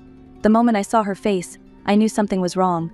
Her usual bright smile was gone, replaced by a tense, almost nervous expression. "Mom, I need to talk to you and..." "Jack," she said, stumbling over the name. My heart dropped. Jack, not Dad. In all the years since Jack had come into our lives, I'd never heard Lily call him anything but Dad. "Of course, sweetheart," I said, trying to keep my voice steady. "Let me get Jack." I found my husband in the garage tinkering with his latest project. One look at my face and he was on his feet, wiping his hands on a rag. "What's wrong?" he asked, concern etching his features. "It's Lily," I replied. "She wants to talk to us." "And Jack. She called you Jack." I saw the hurt flash across his face before he schooled his expression into calm neutrality. He nodded, took my hand, and together we walked back into the house. Lily was sitting at the kitchen table, her hands clasped tightly in front of her. Jack and I sat down across from her, our hands still linked under the table. The tension in the room was palpable, thick enough to cut with a knife. "All right, Lily," Jack said, his voice gentle despite the worry I could see in his eyes. "We're here. What did you want to talk about?" Lily took a deep breath, her eyes darting between Jack and me. "I met my biological father a couple of months ago. I was at Grandma Martha's and he showed up. We talked for hours. He's changed, Mom. He wants to make things right." I felt Jack stiffen beside me.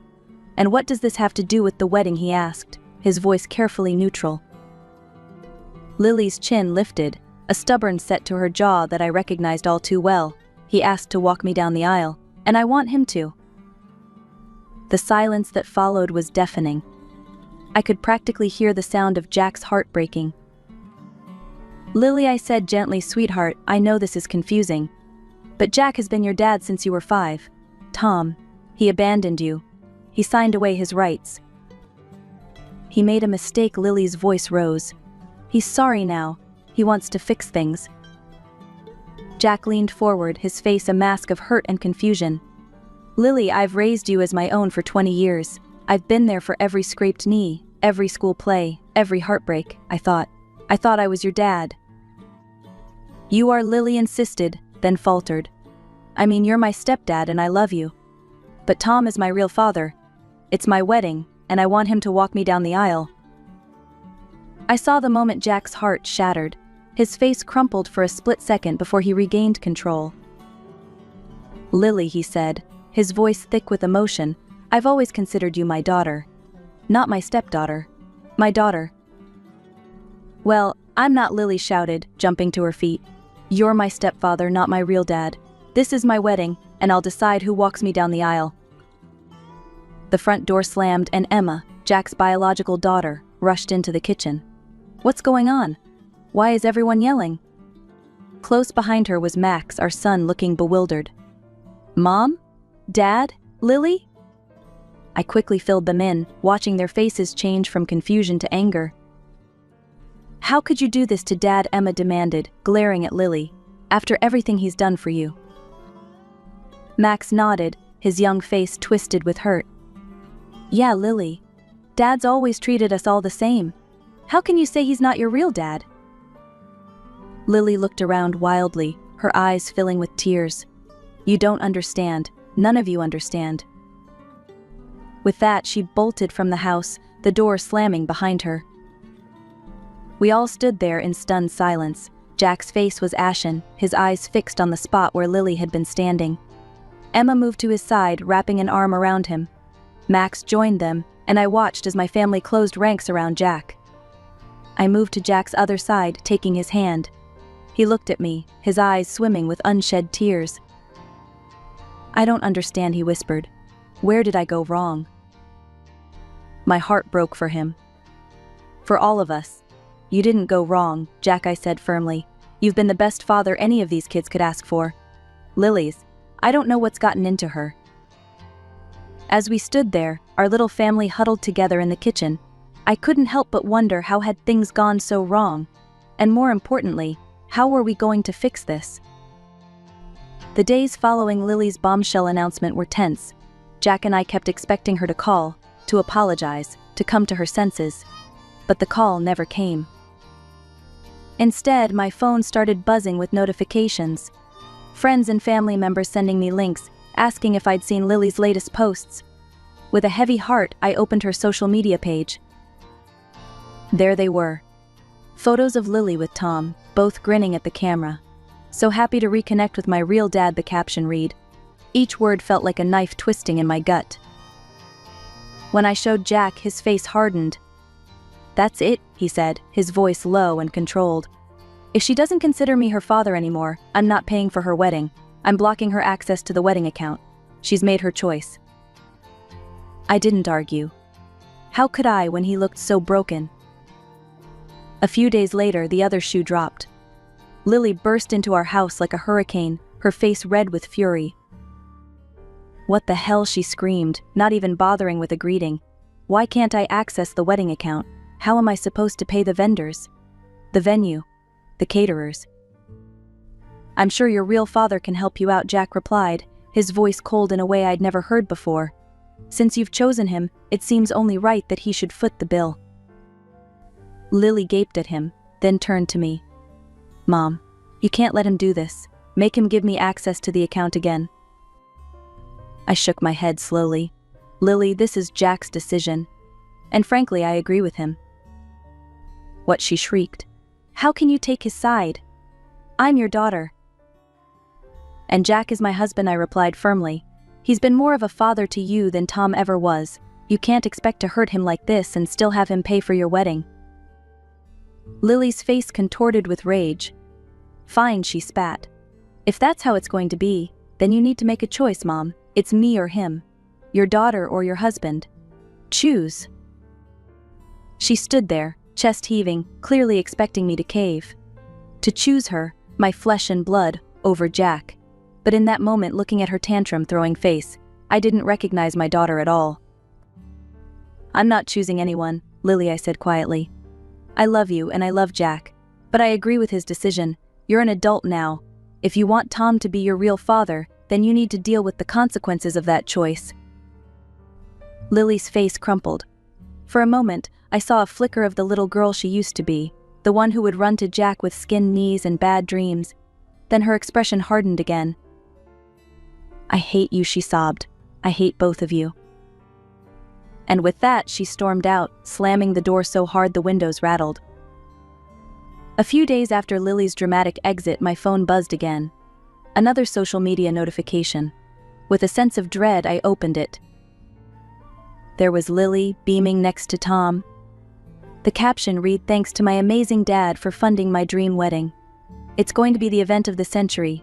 P.S. Sarah, Jack, and kids don't bother showing up. You're not invited." I showed Jack, who just shook his head sadly. Where did Tom suddenly get all this money, he wondered aloud. I shrugged. Who knows, maybe he won the lottery. Either way, it's not our problem anymore. We tried to put it out of our minds to focus on our life and our other kids, but fate, it seemed, had other plans. A week later, there was a knock at our door. I opened it to find Martha and George, Tom's parents, looking worried and frazzled. "Sarah," dear Martha said, wringing her hands, "we need your help." I ushered them in, calling for Jack. Once we were all settled in the living room, George spoke up. "We got a call from the bank," he explained. "They're saying we've missed a loan payment, but we never took out a loan." The next day I found myself at the bank with Martha and George, piecing together a disturbing puzzle.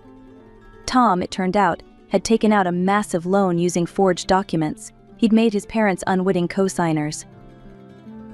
"I'm so sorry," the bank manager said, looking genuinely distressed. "But unless the loan is repaid, we'll have to start proceedings against Mr. and Mrs. Johnson." Martha burst into tears.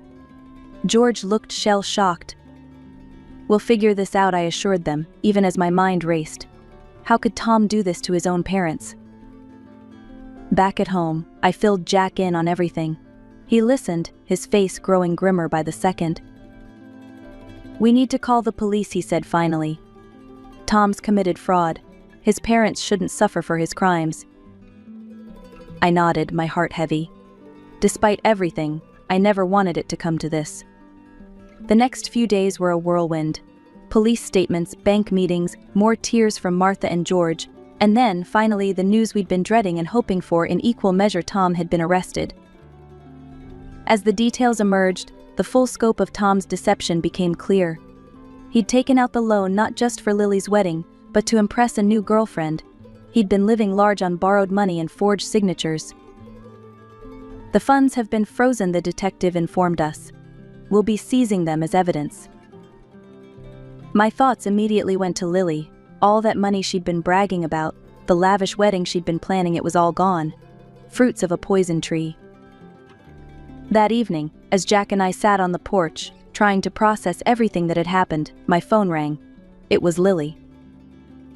"Mom," she sobbed, her voice cracking. "Everything's ruined.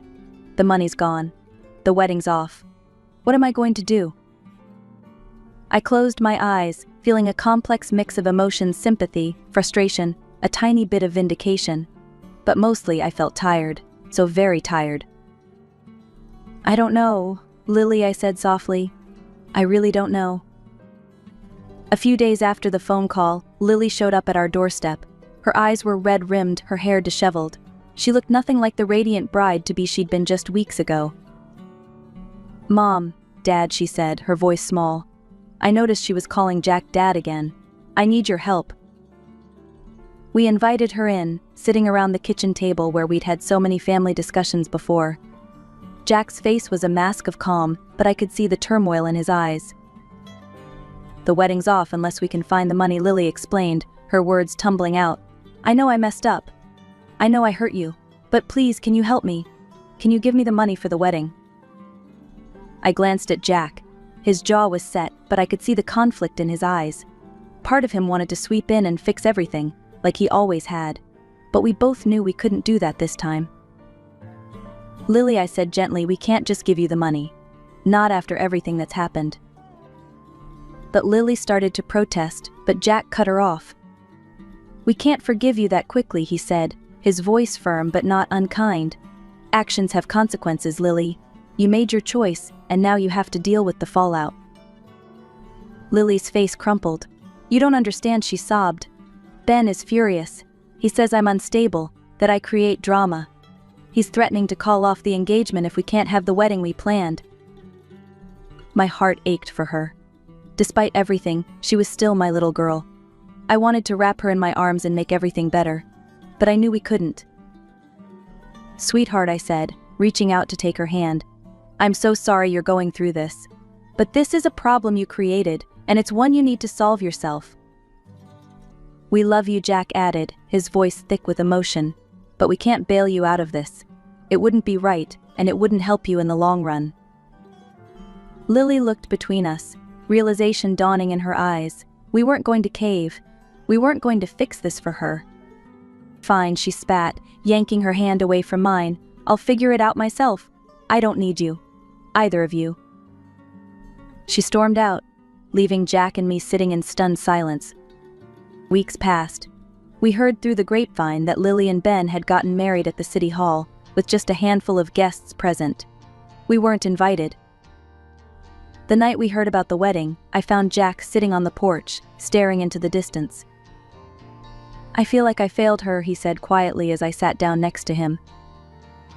I took his hand, squeezing it gently. "You didn't fail her, Jack. We raised her to be strong, independent, and responsible.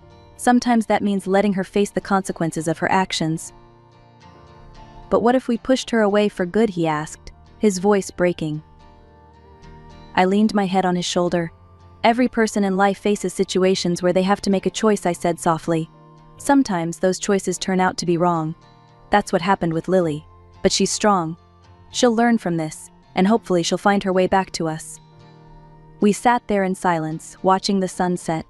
Our family had been through a storm, and I knew we weren't out of the woods yet.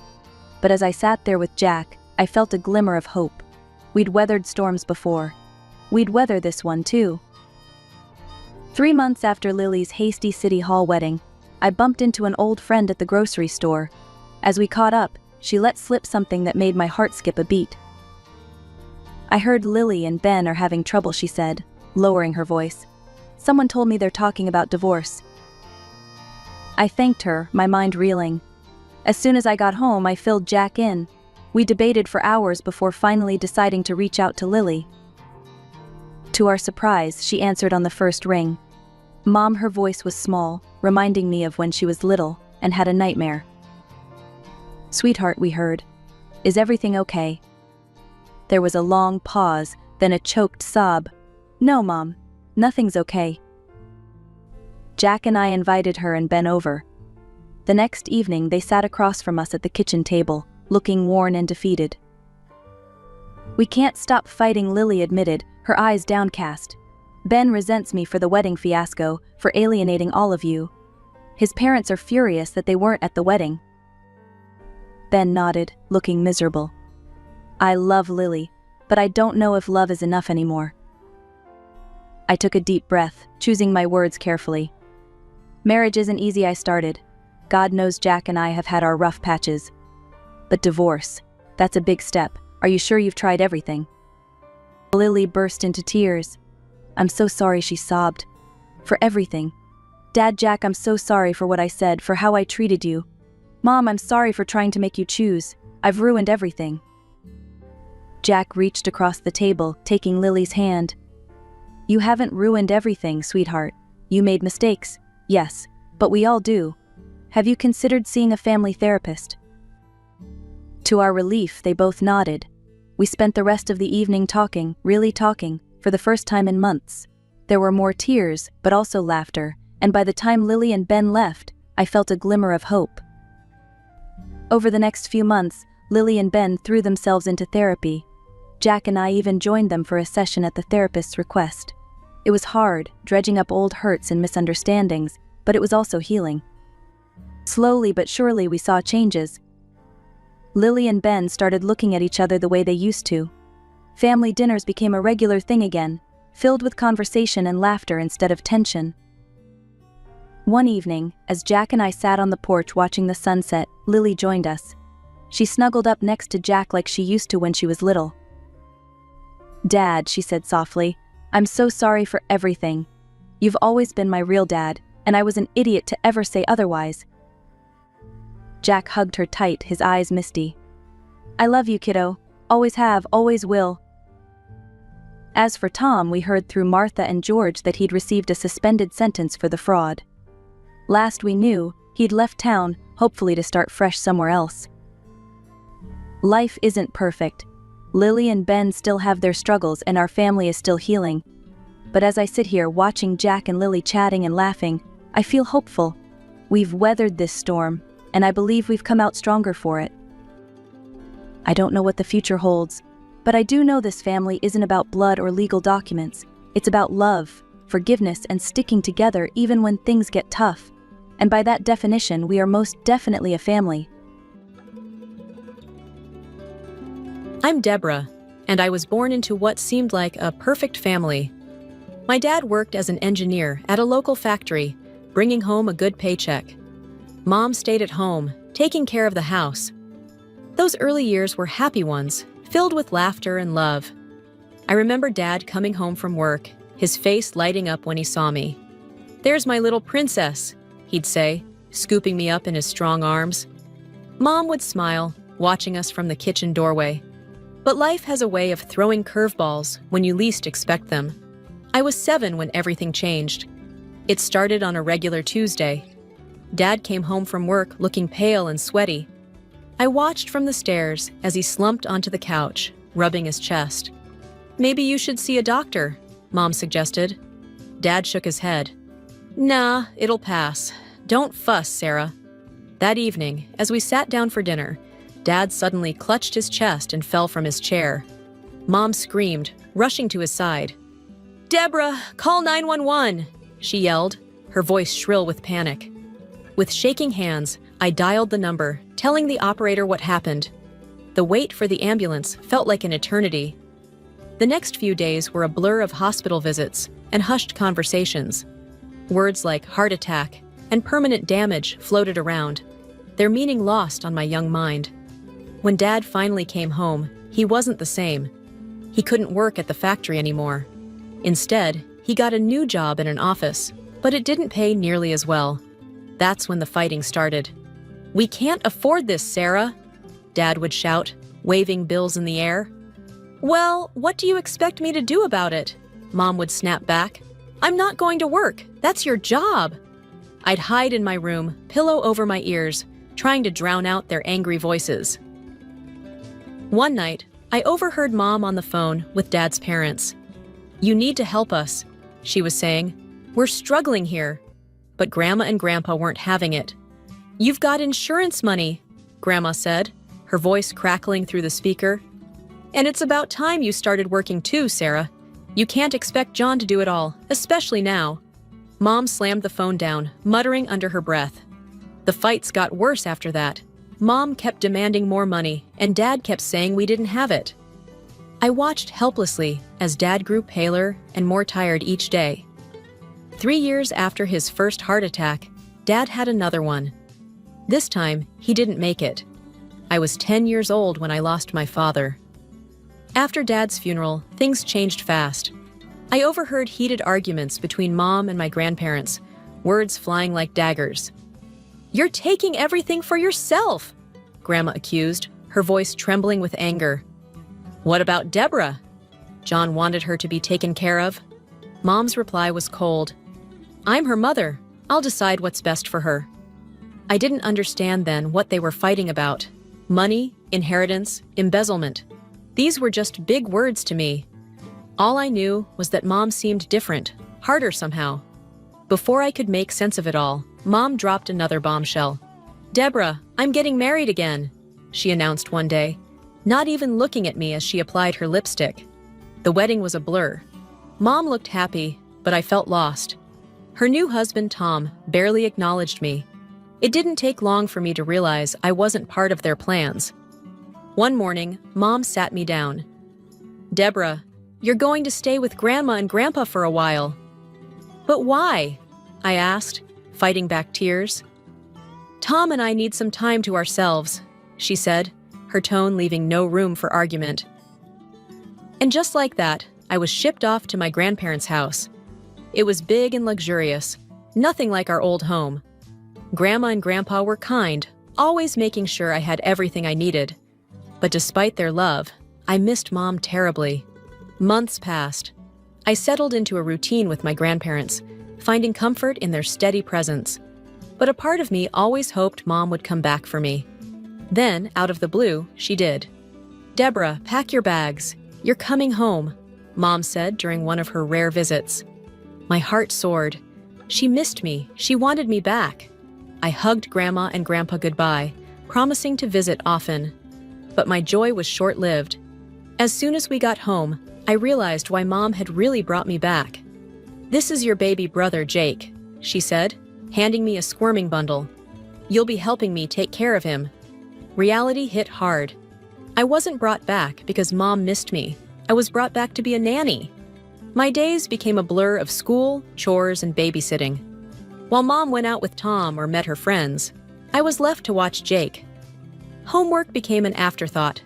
Between changing diapers and cleaning the house, there was little time for studying.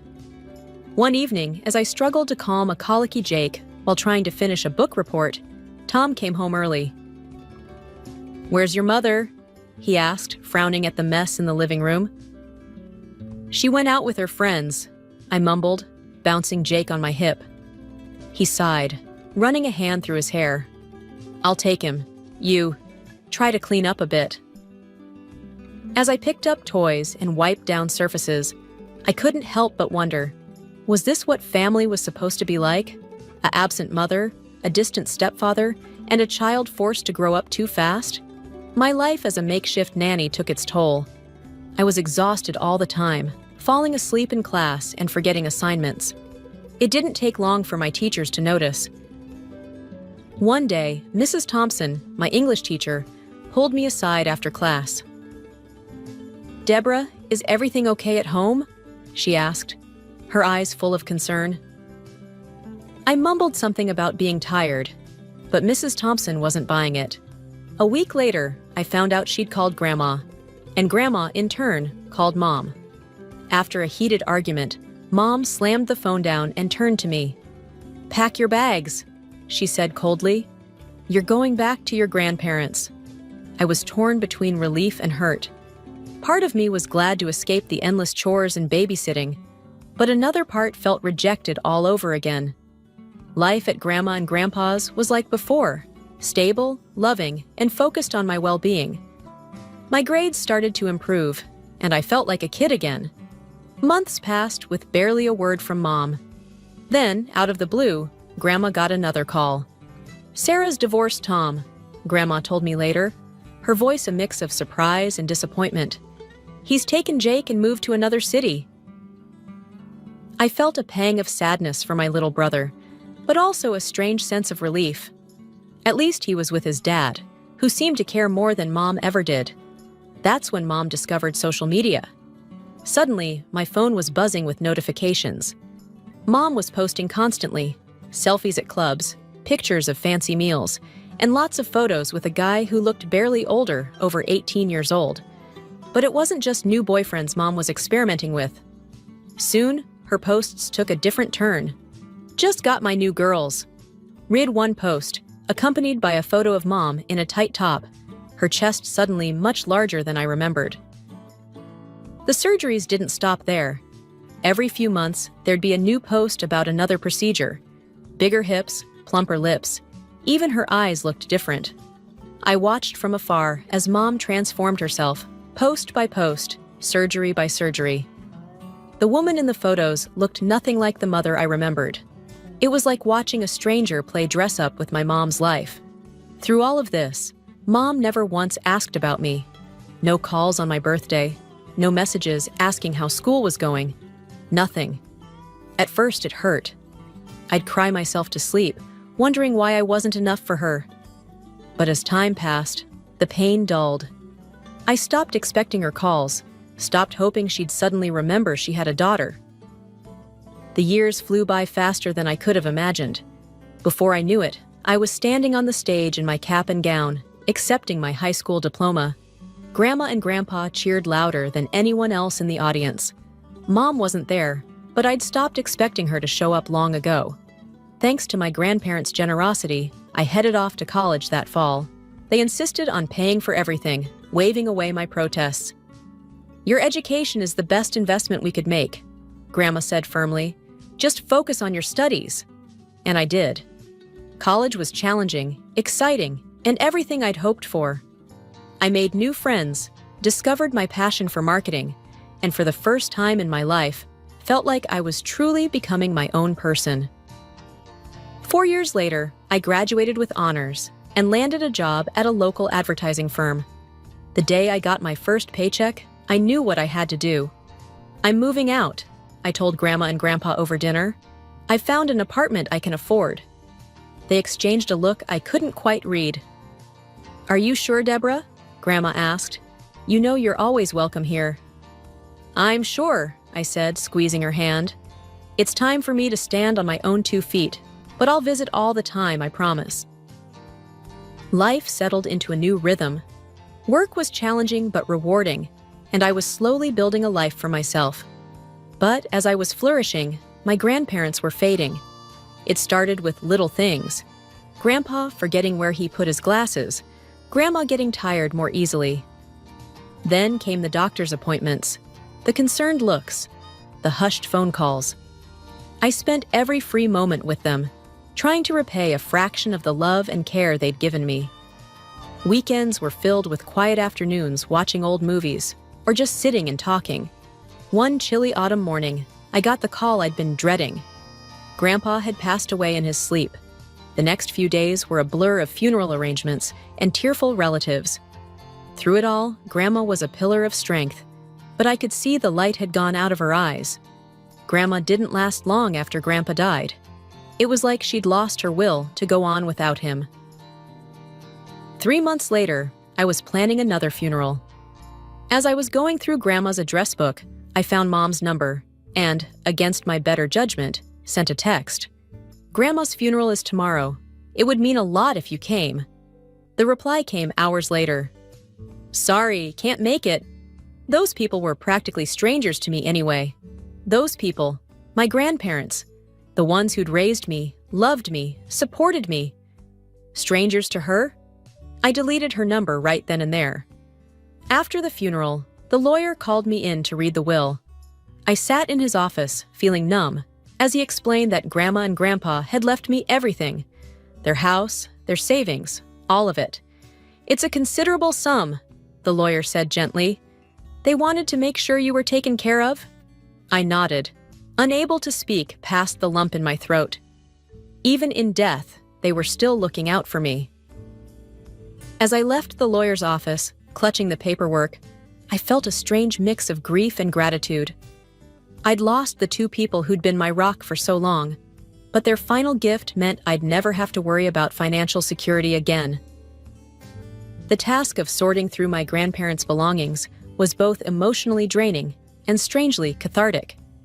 Each object held a memory, a piece of the life we'd shared. I worked my way through the house, room by room, until I reached Grandpa's study. His desk was a treasure trove of old documents, each neatly filed away. As I sifted through them, a yellowed envelope caught my eye. My heart skipped a beat when I saw my father's handwriting. With trembling hands, I opened it. It was Dad's will, dated just before he died. As I read, my vision blurred with tears. To my dear Sarah, it read, "I leave the bulk of our savings. But I ask that a portion be set aside for Deborah's college education. Our daughter's future is important, and I want to ensure she has the best opportunities possible." The paper crumpled in my fist as a wave of anger washed over me. Mom had known all along. She'd had money specifically meant for my education, money Dad had wanted me to have, and she'd kept it all for herself. Suddenly, all those arguments I'd overheard as a child made sense.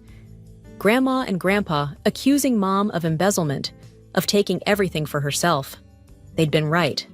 For a moment, I considered calling Mom, demanding an explanation. But what good would it do? She'd made her choices long ago. I decided then and there to let it go. I had a good life, a future ahead of me. I didn't need to dredge up old hurts. Little did I know, the past wasn't done with me yet. A few weeks later, as I was leaving work, my phone rang. I almost dropped it when I saw the caller ID. Mom. "Hello?" I answered, my voice uncertain. "Deborah? It's your mother." I waited, not sure what to say. "I've been doing a lot of thinking. she continued, her voice sounding different than I remembered. I miss you, sweetheart. I want us to try and fix things between us. Can we meet? I was speechless. After years of silence, this was the last thing I expected. Okay, I said finally. Let's meet. We agreed on a cafe near my office for the following Saturday. When I walked into the cafe, I almost didn't recognize her. The woman waving at me from a corner table looked nothing like the mother I remembered. Her face was taut and unnaturally smooth, her lips plump, her cheekbones sharp enough to cut glass. Years of surgeries had transformed her into someone I might have passed on the street without a second glance. We ordered coffee, and for a while, we made awkward small talk. She asked about my job. I asked about her life. It felt surreal, like I was having lunch with a stranger who happened to know details about my childhood. Finally, she reached across the table and took my hand. Deborah, I owe you an apology. Many apologies, actually. I haven't been a good mother to you. I nodded, not trusting myself to speak. After your father died, I was lost. I made a lot of mistakes. I pushed you away when I should have held you close. Can you ever forgive me? I looked at this woman, this stranger with my mother's eyes, and felt a complex swirl of emotions. Part of me wanted to scream at her, to demand explanations for years of neglect, for the money she'd kept from me. But another part, a part I thought had died long ago, just wanted my mom back. I don't know, I said honestly. It's been a long time, Mom. A lot has happened. She nodded, looking down at her coffee. I understand, but I want to try, if you'll let me. I've missed so much of your life. I want to be part of it again, if you'll have me. The next few weeks were surreal. Mom and I met for coffee, went shopping, and even had dinner together a couple of times. It felt strange, like trying on an old sweater that didn't quite fit anymore, but I was cautiously optimistic. One afternoon, as we were finishing up lunch, Mom casually asked, "So, sweetie, did your grandparents leave you anything?" The question caught me off guard. Yeah, I replied hesitantly. They left me their house and some savings. Mom's eyes lit up in a way that made me uneasy. Oh, that's wonderful. You know, I've been meaning to ask you a favor. She leaned in, her voice dropping to a conspiratorial whisper. I'm getting married again, to Daniel. You remember him, right? He's 16 years younger than me. We want to have a bachelorette party, and I was wondering if we could use your grandparents' house. It's such a lovely place for a celebration. I blinked, trying to process this information. You're getting married? Again? She waved her hand dismissively. Third time's the charm, right? So, about the house? Against my better judgment, I agreed. Sure, I guess that would be okay. Mom clapped her hands in delight. Oh, thank you, darling. You won't regret this. The next day, she came to pick up the keys. I'll give them back at the wedding, she said, handing me an ornate invitation. 1 month from today. I can't wait for you to be there. As I watched her drive away, I felt a mix of emotions. Part of me was happy that Mom wanted me at her wedding. Another part couldn't shake a nagging sense of unease. The weeks flew by, and I was busy with work and my own life. But as the wedding approached, I decided to check on the house, make sure everything was in order for Mom's party. As I pulled up to the curb, I noticed unfamiliar cars in the driveway. Frowning, I walked up to the front door and knocked. A stranger answered. Can I help you? He asked, looking confused. I'm here to check on the house, I said. I'm the owner. The man's frown deepened. I think there's been a mistake. My wife and I just bought this house. We're in the middle of moving in. My heart dropped. That's impossible. This house belongs to me. I inherited it from my grandparents. The man called his wife over, and they explained that they'd bought the house from a woman whose description matched my mother's new look perfectly. As the reality of the situation sank in, I felt like I couldn't breathe. Mom had done it again. She'd manipulated me, used me, all to steal my inheritance.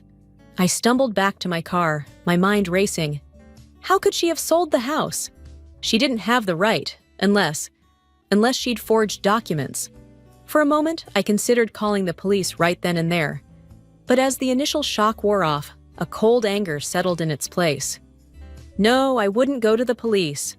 Not yet. Mom thought she'd won, that she'd pulled off her scheme without a hitch.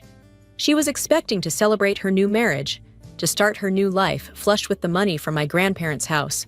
Well, she had another thing coming. The week leading up to Mom's wedding was a flurry of activity. I reached out to every relative I could think of, aunts, uncles, cousins, and told them everything. The fraudulent sale of the house, the years of neglect, the stolen college fund.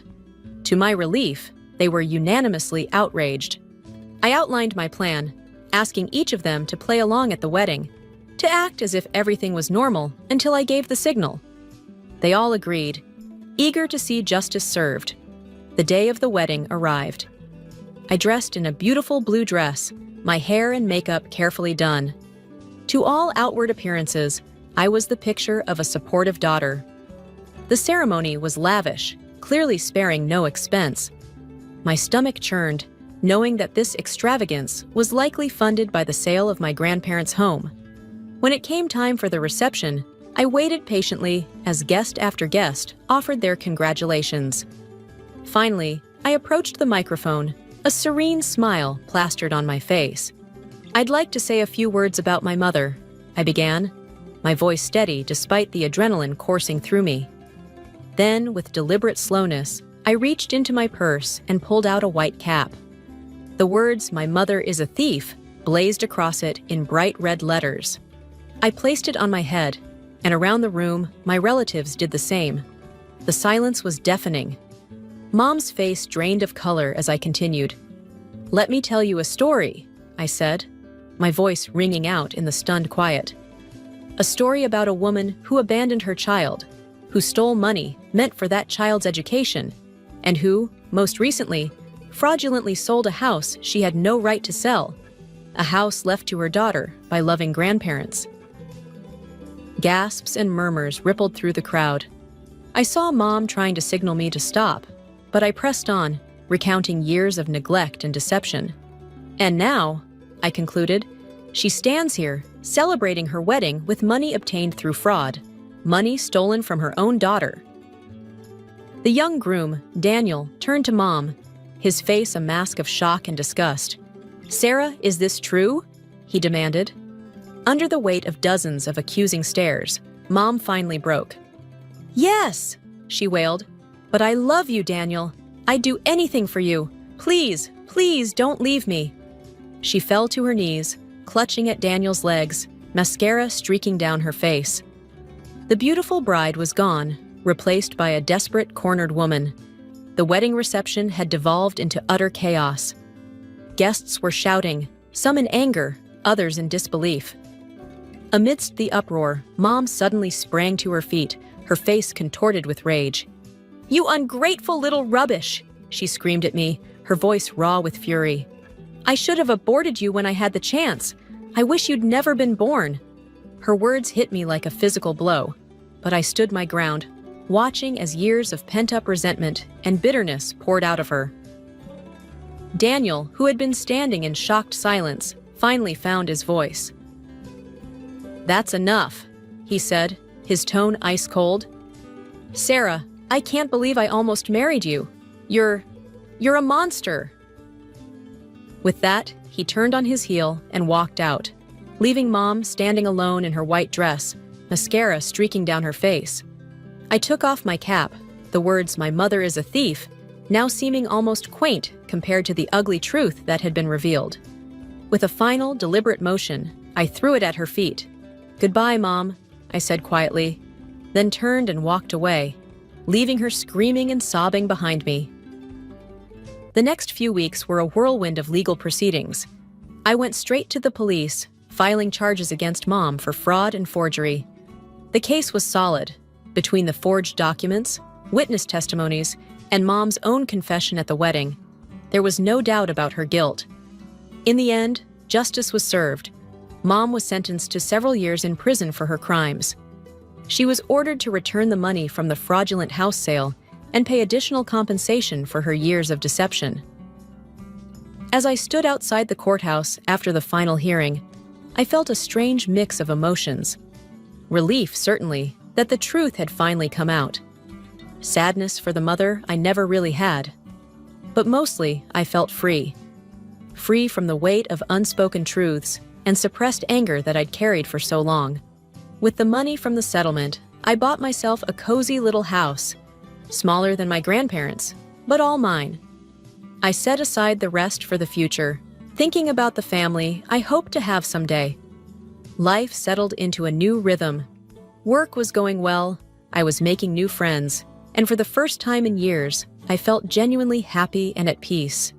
Then, out of the blue, I got a call from a number I didn't recognize. "Hello?" I answered cautiously. "Deborah?" A young man's voice came through. "It's Jake, your brother." My heart skipped a beat. I hadn't heard from Jake since we were kids. "I heard about what happened with Mom," he continued. I wanted to hear your side of the story, if that's okay." We talked for hours that night. Jake had been living with his dad since the divorce, shielded from most of Mom's antics. He was shocked by what I told him, but mostly, he seemed sad that we'd lost so many years together. From that day on, Jake and I started rebuilding our relationship. We met for coffee, exchanged texts, and slowly got to know each other as adults. It wasn't always easy. We had a lot of lost time to make up for, but it was worth it. As I sit here now, looking out the window of my new home, I can't help but reflect on the journey that brought me here. It wasn't an easy road, filled with betrayal, hurt, and loss. But it also led me to strength I didn't know I had, to justice long overdue, and to a brother I thought I'd lost. I'm Carla, and this is my story. After college, I dove headfirst into the working world. My parents had drummed it into my head since I was knee-high. Kids gotta stand on their own 2 feet. So there I was, fresh diploma in hand, hustling to find a job while my classmates were still nursing hangovers from grad parties. Landed a decent gig at a marketing firm. Nothing flashy, but it paid the bills. Found a tiny apartment too, more of a shoebox with a kitchenette, really. But it was mine, and that meant something. Meanwhile, my kid sister Lily, she was still living it up at home, not a care in the world.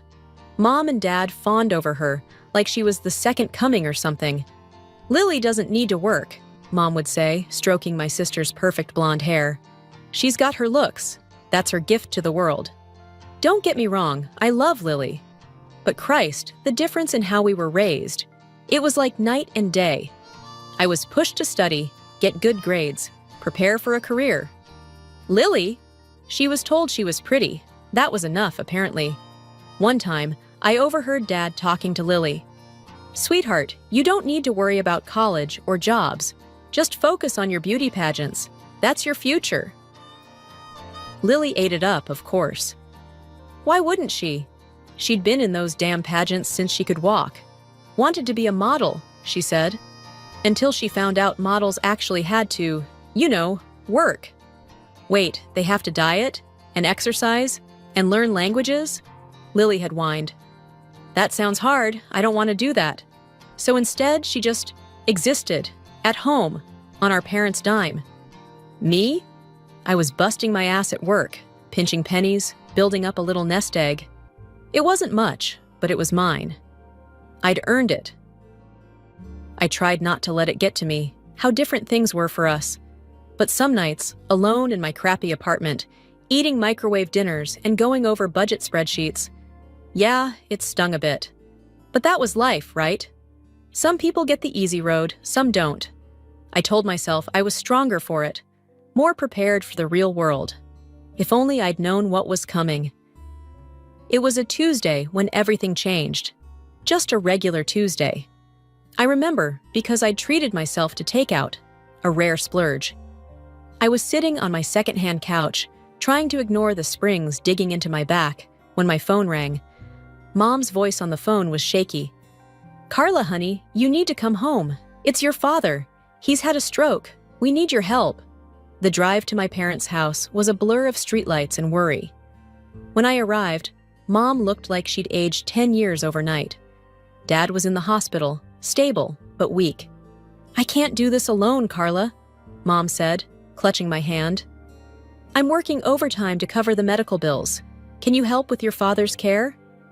"Of course," I agreed. What else could I do? I started sending money for a nurse and spending my weekends at my parents' house. It was exhausting, juggling work and family responsibilities, but I managed. Then came the kicker. "Carla," Mom said one Sunday evening as I was packing up to head back to my apartment, "why don't you move back home for a few months? It would save us the nurse fees and you'd be here all the time." I had my doubts. Big ones. But looking at Mom's exhausted face and thinking of Dad in his hospital bed, I caved. "Okay, Mom, I'll do it." So I packed up my little apartment, said goodbye to my neighbors, and moved back into my childhood bedroom. It felt surreal, like stepping back in time. The commute to work was a nightmare. An hour and a half each way if traffic was kind. But I gritted my teeth and bore it. This was for Dad, I reminded myself. Dad came home from the hospital a week after I moved back. He was frail, a shadow of his former self. But when he saw me, his face lit up. "My girl," he said, his words slurred but warm. "You're here." Those moments made it worth it. The gratitude in Dad's eyes, the way he'd squeeze my hand when I helped him with his exercises or brought him his meals. It wasn't easy, but it felt right. Mom, on the other hand, that was a different story. Nothing I did seemed to be enough for her. If I cooked, the food was too bland. If I cleaned, I missed a spot. If I spent an extra 5 minutes talking to Dad, I was neglecting my other chores. "Carla, I asked you to do the laundry hours ago," she'd snap. "And have you changed your father's sheets yet?" I bit my tongue, reminding myself that Mom was under a lot of stress. She was working long hours, worried sick about Dad, trying to keep everything together. But still, her constant criticism wore me down. One evening, after a particularly long day at work, followed by hours of household chores, I collapsed onto my bed, utterly exhausted. "Carla!" Mom's shrill voice cut through my moment of peace. "I need you to help your father with his bath." I dragged myself up, ignoring the protest of my aching muscles. As I helped Dad into the bathroom, he patted my hand. "You're a good girl, Carla," he said softly. "Don't know what we'd do without you." I smiled, feeling a lump in my throat. This was why I was here. This was what mattered. But later that night, as I lay in bed listening to Mom complain to someone on the phone about how Carla just doesn't seem to understand how much help we need, I couldn't help but wonder, why am I the only one trying to please everyone? As the days blurred together in an endless cycle of work and caregiving, I couldn't help but notice the glaring absence of my sister, Lily. While I was running myself ragged, Lily was living her best life, untouched by the family crisis. One afternoon, I caught a glimpse of her swanning out the front door, designer handbag swinging from her arm. "Where are you off to?" I called out, elbow deep in dishwater. Lily tossed her hair over her shoulder. "Oh, just meeting the girls for mani-pedis and lunch. Don't wait up." The door slammed behind her, leaving me in stunned silence. I looked down at my prune-like fingers, then at the mountain of chores still waiting for me. The contrast was so stark it was almost laughable. But the worst part? Lily's complete disregard for Dad's condition. She couldn't even bear to be in the same room when I was feeding him. I'd see her wrinkle her nose and dash off to her bedroom, plate in hand, muttering something about not having the stomach for it. One particularly grueling day, after a hellish commute and hours of overtime, I dragged myself home to find Mom in a state. "Carla, where have you been? Your father needs his dinner." I bit back a retort about having to work to pay for said dinner, and quietly went about preparing Dad's meal. As I spooned pureed vegetables into his mouth, careful not to spill a drop, an idea struck me. "Mom," I said cautiously, "have you considered maybe sending Dad to a specialized care facility?" "Just for a while?" The spoon clattered to the floor as Mom whirled on me, eyes blazing. "How dare you!" she shrieked. "Your own father, after everything we've done for you." "Mom, please listen. They have professionals there. They could help Dad recover faster, maybe even—" "Ungrateful!" Mom cut me off. "I knew it. You just don't want to help us. Well, let me tell you something, Missy. You'll do as I say in this house. If you can't handle it, there's the door." I stayed. I worked. I cooked. I cleaned. I cared for Dad. Every paycheck went straight into Mom's hands, ostensibly for household expenses and medical bills. I was back to being a teenager, asking for an allowance to buy necessities. One evening, as I was scrubbing the kitchen floor, I heard Lily's tinkling laugh from the living room. She was sprawled on the couch, FaceTiming with friends, planning their next shopping spree. "Oh my God, you have to see these shoes I bought today," she gushed. "They cost a fortune, but Daddy's credit card can handle it." I scrubbed harder, my knuckles turning white around the brush handle. Daddy's credit card. The same Daddy who couldn't feed himself. The same Daddy whose medical bills I was helping to pay. It was well past midnight when the front door banged open, startling me awake. I'd fallen asleep on the couch, a half-folded basket of laundry at my feet. Lily's high-pitched giggle echoed through the house, accompanied by a deeper, unfamiliar laugh. "Don't laugh so loud, you'll wake everyone up," Lily stage whispered, not sounding particularly concerned. I rubbed my eyes, squinting at the clock. 2:37 a.m. Great. Lily stumbled into the living room, dragging a tall, scruffy-looking guy behind her. "Oh, Carla!" she exclaimed, as if surprised to find me in my own home. "You're up!" "Meet Brad." Brad gave me a lazy salute. "Sup?" Before I could respond, Lily thrust her left hand in my face. A gaudy diamond ring glittered on her finger. "We're engaged!" she squealed. "Oh, and Brad's moving in. Hope that's cool." I stood there, speechless, as Lily dragged her new fiancé upstairs, leaving me with the echo of her giggles and the faint smell of alcohol. The next morning, I stumbled into the kitchen to find Mom fawning over Lily and Brad. "Oh, sweetie, I'm so happy for you," she gushed, refilling Brad's coffee cup.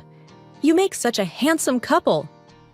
I quietly poured myself some coffee, trying to make sense of this new development. Mom turned to me, her smile fading slightly. "You know, Carla, you should start thinking about settling down, too. You're not getting any younger." I nearly choked on my coffee. "Mom, I'm focusing on my career right now, and helping out here, remember?" Mom's eyes narrowed. She leaned in close, her voice dropping to a stage whisper. "Well, it's not like you have many options anyway. Who'd want such an ugly duckling?" The words hit me like a slap. I was used to Mom's backhanded comments, but this, in front of Brad? I felt my cheeks burn with humiliation. Lily snickered, and Brad looked uncomfortable, suddenly very interested in his coffee mug. I took a deep breath, trying to change the subject. "So, where exactly is Brad going to stay?" "The house is pretty full already, with Dad's medical equipment and all." Lily's eyes flashed. "What's that supposed to mean? You don't want us here?" "No, that's not," I started, but Lily cut me off. "God, Carla, you're so jealous. Just because you can't find a man doesn't mean you have to rain on my parade." I gaped at her. "Jealous? Lily, I'm just trying to be practical. Dad needs—" "Oh, enough about Dad," Lily snapped. "Everything's always about Dad with you. Maybe if you focused on yourself a little more, you wouldn't be so bitter and alone." "Girls, please," Mom interjected, but her stern look was directed solely at me. "Carla, mind your own business. Your sister is happy, and that's what matters." I stood there, stunned into silence. My own business? Wasn't this my business too? This was my home, my family. But looking at the three of them, Mom, Lily, and Brad, I suddenly felt like an outsider. As I got dressed, I could hear them laughing and chatting downstairs. The happy family. And where did I fit in? The ugly duckling, the bitter spinster, the ungrateful daughter. Just when I thought things couldn't get any worse, life decided to prove me wrong. Dad suffered another stroke, more severe than the first. This time, he was left almost completely paralyzed. He could still speak, but his words were slurred, barely comprehensible. It broke my heart to see him struggle. With Dad's condition worsening, I hoped, foolishly it turned out, that Lily might step up, that she'd finally realize the gravity of the situation and lend a hand. Boy, was I wrong. "Sorry, sis," Lily said, not sounding sorry at all. "Brad and I are trying to build a life together. We don't have time for all this." She waved her hand dismissively towards Dad's room. I couldn't believe my ears. "Build a life together? Lily, you're living in our parents' house, off their money and my income.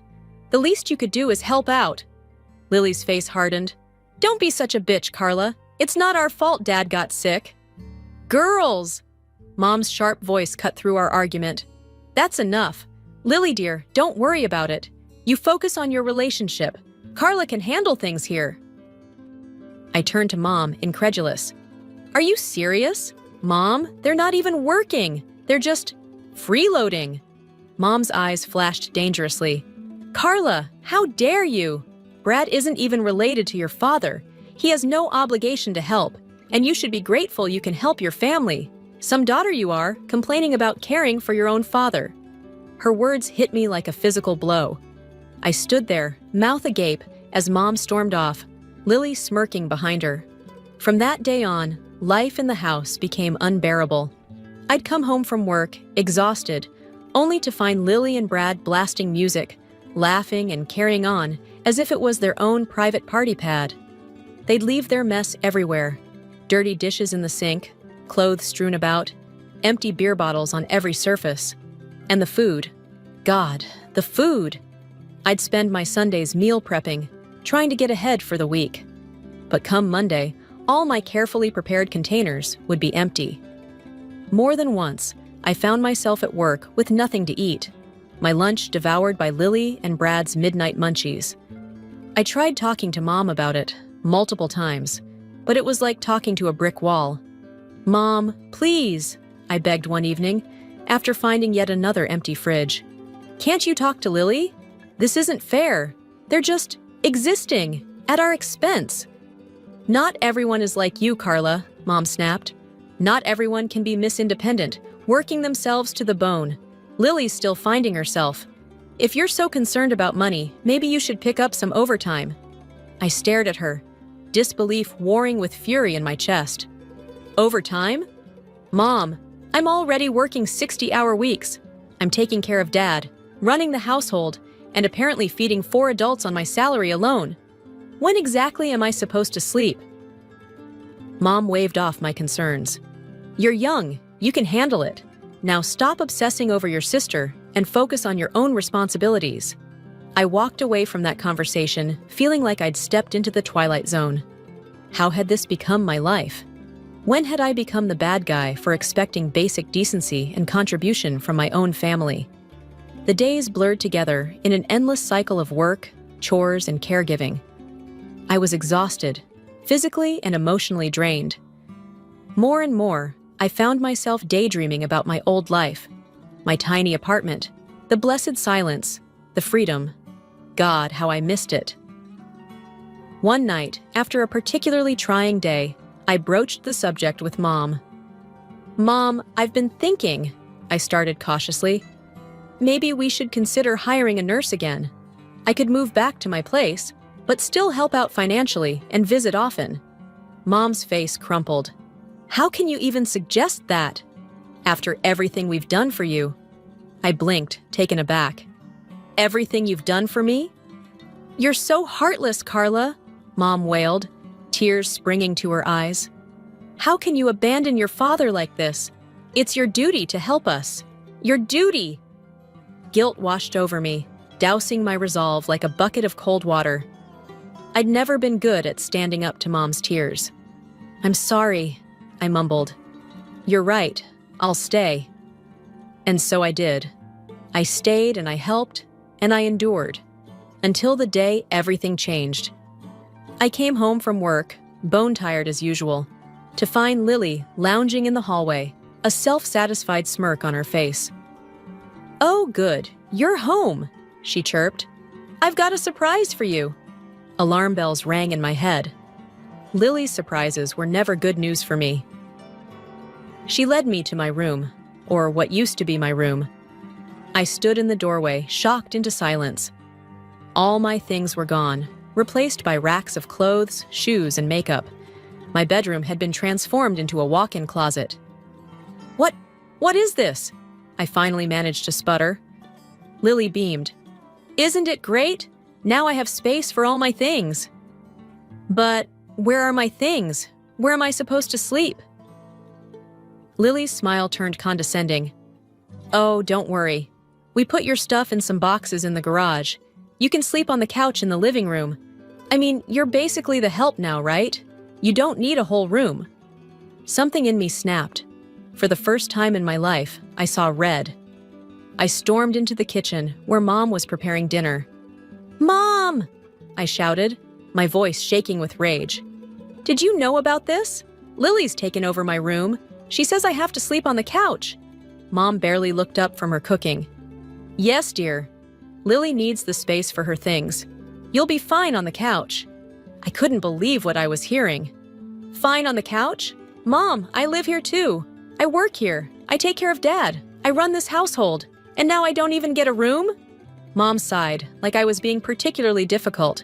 "Carla, your sister deserves a nice dressing room. You're barely here anyway, always at work. The couch will do just fine." I stood there, trembling with anger and disbelief.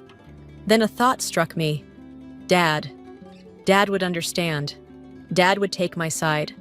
I marched to his room, Mom trailing behind me. Dad was propped up in bed, his eyes following our movement.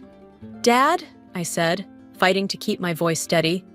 "Lily's taken over my room. She and Mom say I have to sleep on the couch now. After everything I've done, all the care I've given you, they're treating me like I don't even live here." I waited for Dad to protest, to defend me, to show some appreciation for all I'd sacrificed. Instead, he smiled weakly and said in his slurred speech, "It's okay, Carla. Lily needs the space. You're a good girl. You understand." I felt like I'd been punched in the gut. Mom nodded approvingly. "See?" she said. "Your father agrees. Besides, you're only here temporarily. Once he's better, you'll move out again anyway." I stood there, frozen in disbelief. The shock of my father's words, my mother's casual dismissal of my feelings, it all crashed over me like a tidal wave. In that moment, something inside me shattered. Without a word, I turned on my heel and marched out of Dad's room. I could hear Mom calling after me, but I didn't stop. I couldn't stop. My feet carried me to the garage, where I found my life unceremoniously packed away in cardboard boxes. My hands were shaking as I started pulling out suitcases, shoving clothes and personal items inside. I didn't bother folding anything. I just needed to get out. "Carla? Carla, what are you doing?" Mom's voice cut through the haze of my fury. I didn't look up from my packing. "What does it look like I'm doing? I'm leaving." "Don't be ridiculous," Mom snapped. "You can't leave. Your father needs you. We need you." I barked out a laugh, harsh and humorless. "Oh, you need me all right. You need my money. You need my labor. But you don't need me. Not the real me." "Stop being so dramatic," Mom said, her voice rising. "I forbid you to leave this house." That made me pause. I straightened up, looking my mother in the eye. "Forbid me? I'm an adult, Mom. You can't forbid me to do anything. I'm not sleeping on a couch like some beggar in my own home. I'm done being your personal maid and ATM. I'm done with the ingratitude, the disrespect, all of it." Mom's face paled. But your father, you can't abandon him like this. Maybe you could rent an apartment nearby? You could still come over to help, to cook and clean." I stared at her, incredulous. Even now, she was still trying to use me. "No," I said, my voice firm. "No, I won't be doing that.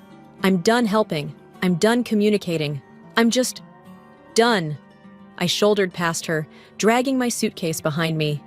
As I reached the front door, I turned back one last time. "And Lily?" Your precious baby girl who can do no wrong? She's a leech, and you're letting her bleed you dry.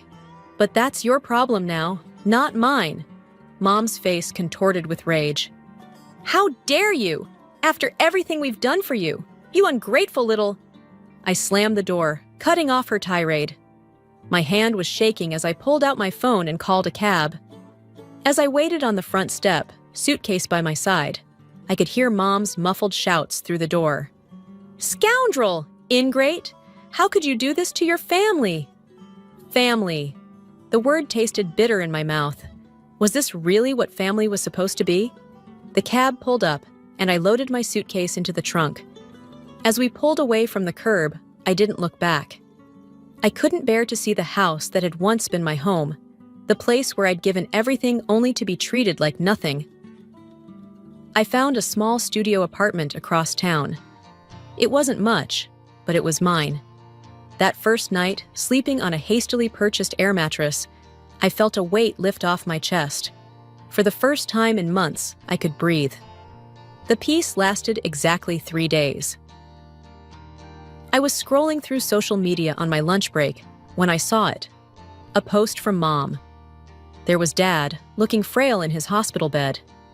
The caption made my blood run cold. Pray for us.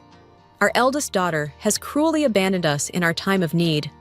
How could she do this to her dying father? The comments flooded in, relatives and family friends expressing shock and disgust at my supposed heartlessness. I felt sick. But then something snapped. Enough was enough. I wrote my own post, laying out the whole ugly truth. The months of thankless labor, the financial drain, Lily's freeloading, the room theft. I never wanted it to come to this, I wrote, but I won't be painted as the villain in someone else's story.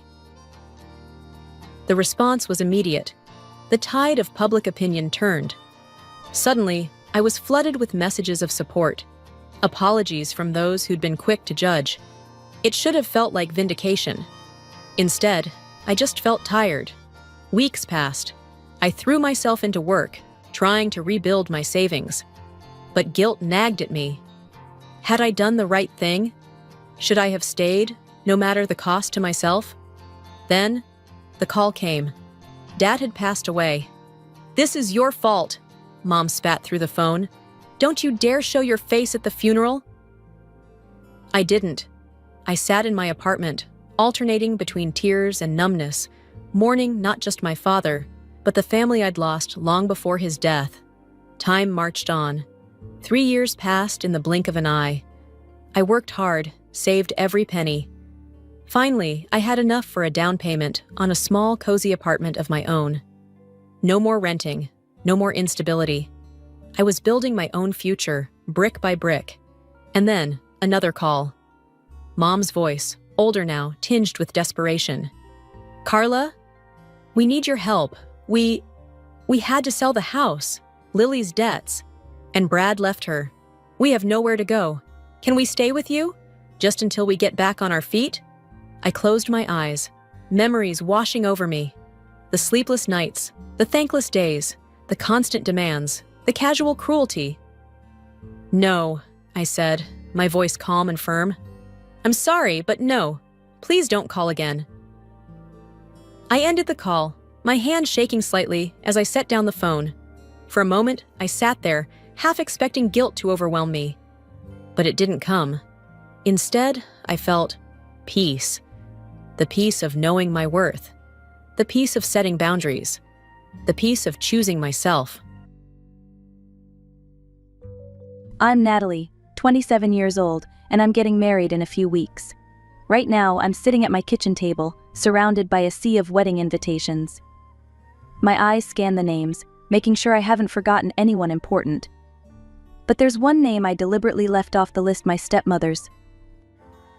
I know what you're thinking. How could I not invite my stepmother to my own wedding?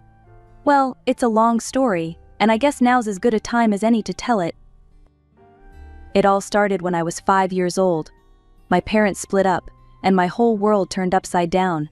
They told me I'd be living with both of them, switching back and forth. At the time, I thought it was great.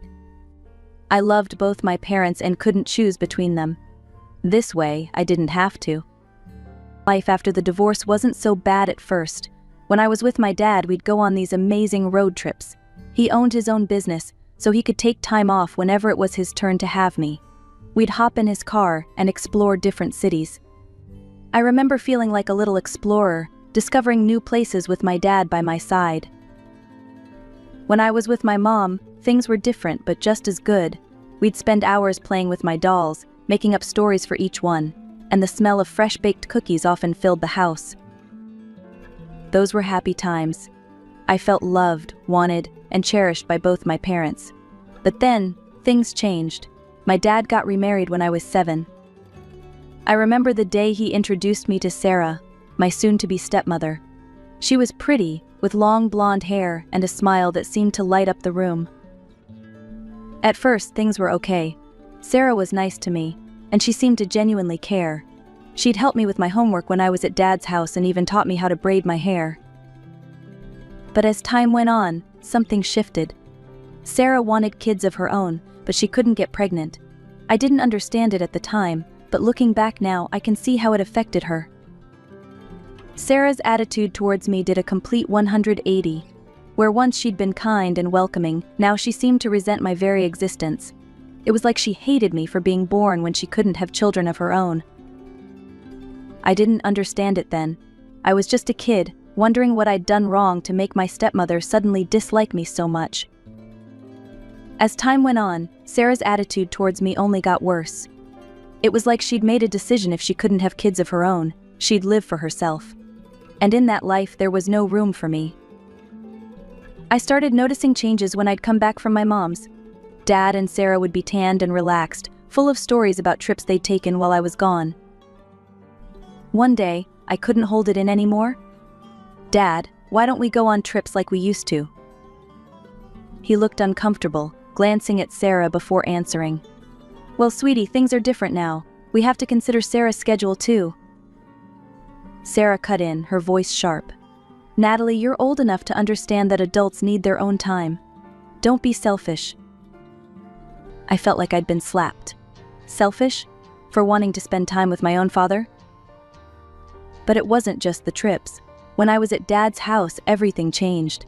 Sarah had new rules for me, and they all seemed designed to keep me out of sight and out of mind. "Natalie," she'd say, her voice dripping with fake sweetness, "why don't you go play in your room? Adults are talking." At first, I tried to argue, "But I want to be out here with you and Dad." Sarah's eyes would narrow. "Your father and I need some peace and quiet. Is that too much to ask?" So I'd retreat to my room, feeling more like a prisoner than a daughter in my own father's house.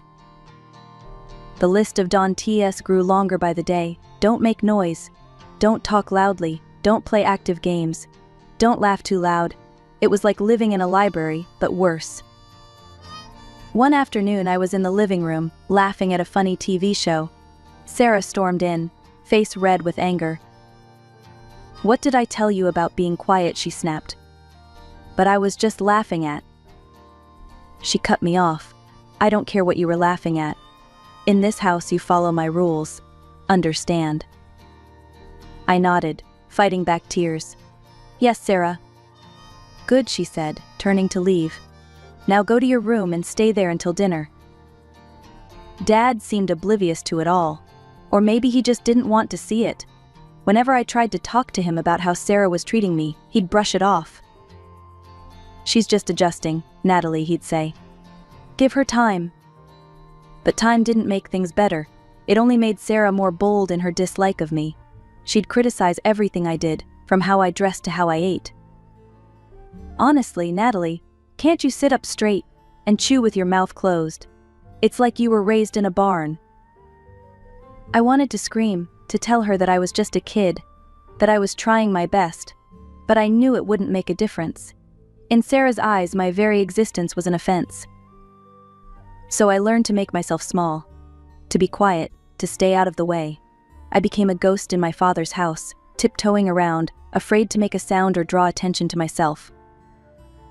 Every 2 weeks, when it was time to go back to Mom's, I felt like I could breathe again. But the dread of returning to Dad's house, to Sarah's cold stares and harsh words, always loomed over me. I managed to keep my emotions bottled up for years, but by the time I turned 12, I couldn't take it anymore. One day, after a particularly nasty encounter with Sarah, I broke down and told Mom everything. Mom listened, her face growing darker with each word. When I finished, she exploded.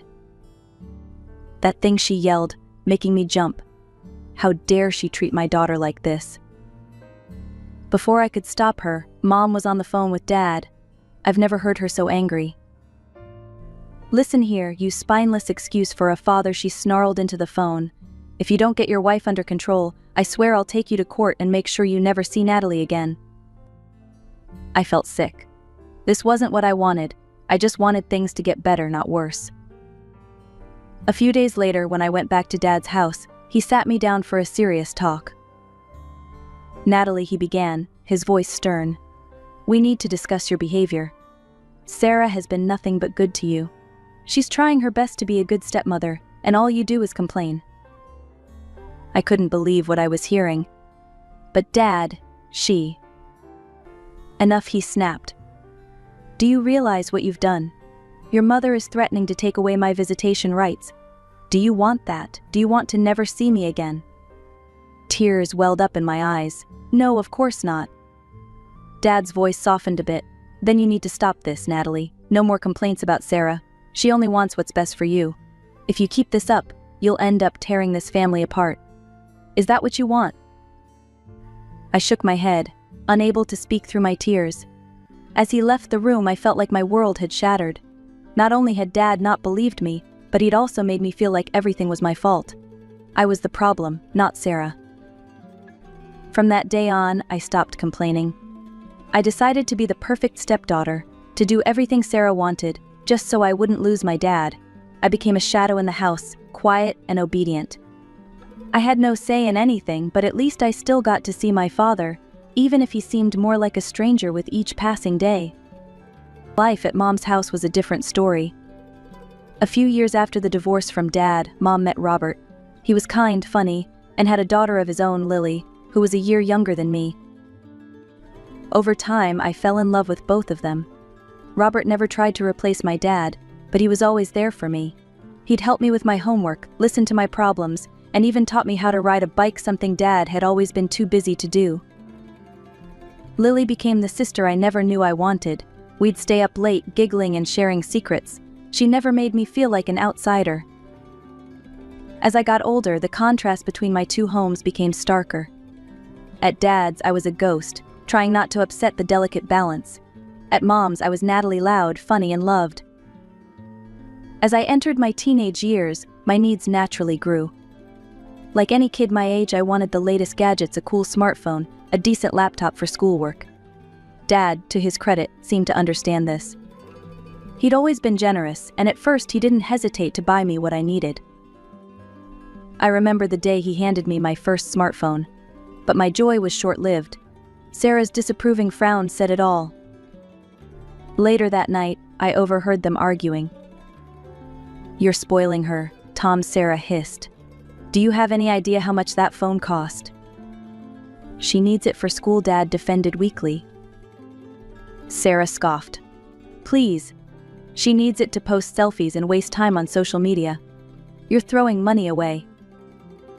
From that day on, Sarah appointed herself as the family's financial guardian. She told Dad she'd help him save money when it came to my expenses. What this really meant was that she'd take control of everything I got. The next time I needed new clothes, Sarah insisted on handling it herself. What followed was a parade of secondhand clothes and shoes, all bought from discount websites or clearance sales. Don't get me wrong, I'm not against secondhand stuff, but Sarah took it to an extreme. More often than not, the clothes were ill-fitting, out of style, or just plain uncomfortable. But I didn't dare complain. I still remembered Dad's warning about tearing the family apart. The irony of it all, while I was forced to wear hand-me-downs, Sarah never skimped on herself. Her closet was a fashion magazine, come-to-life designer shoes, branded bags, clothes from the latest collections. She'd spend hours preening in front of the mirror, adjusting her perfectly coordinated outfits. Things came to a head when I graduated high school.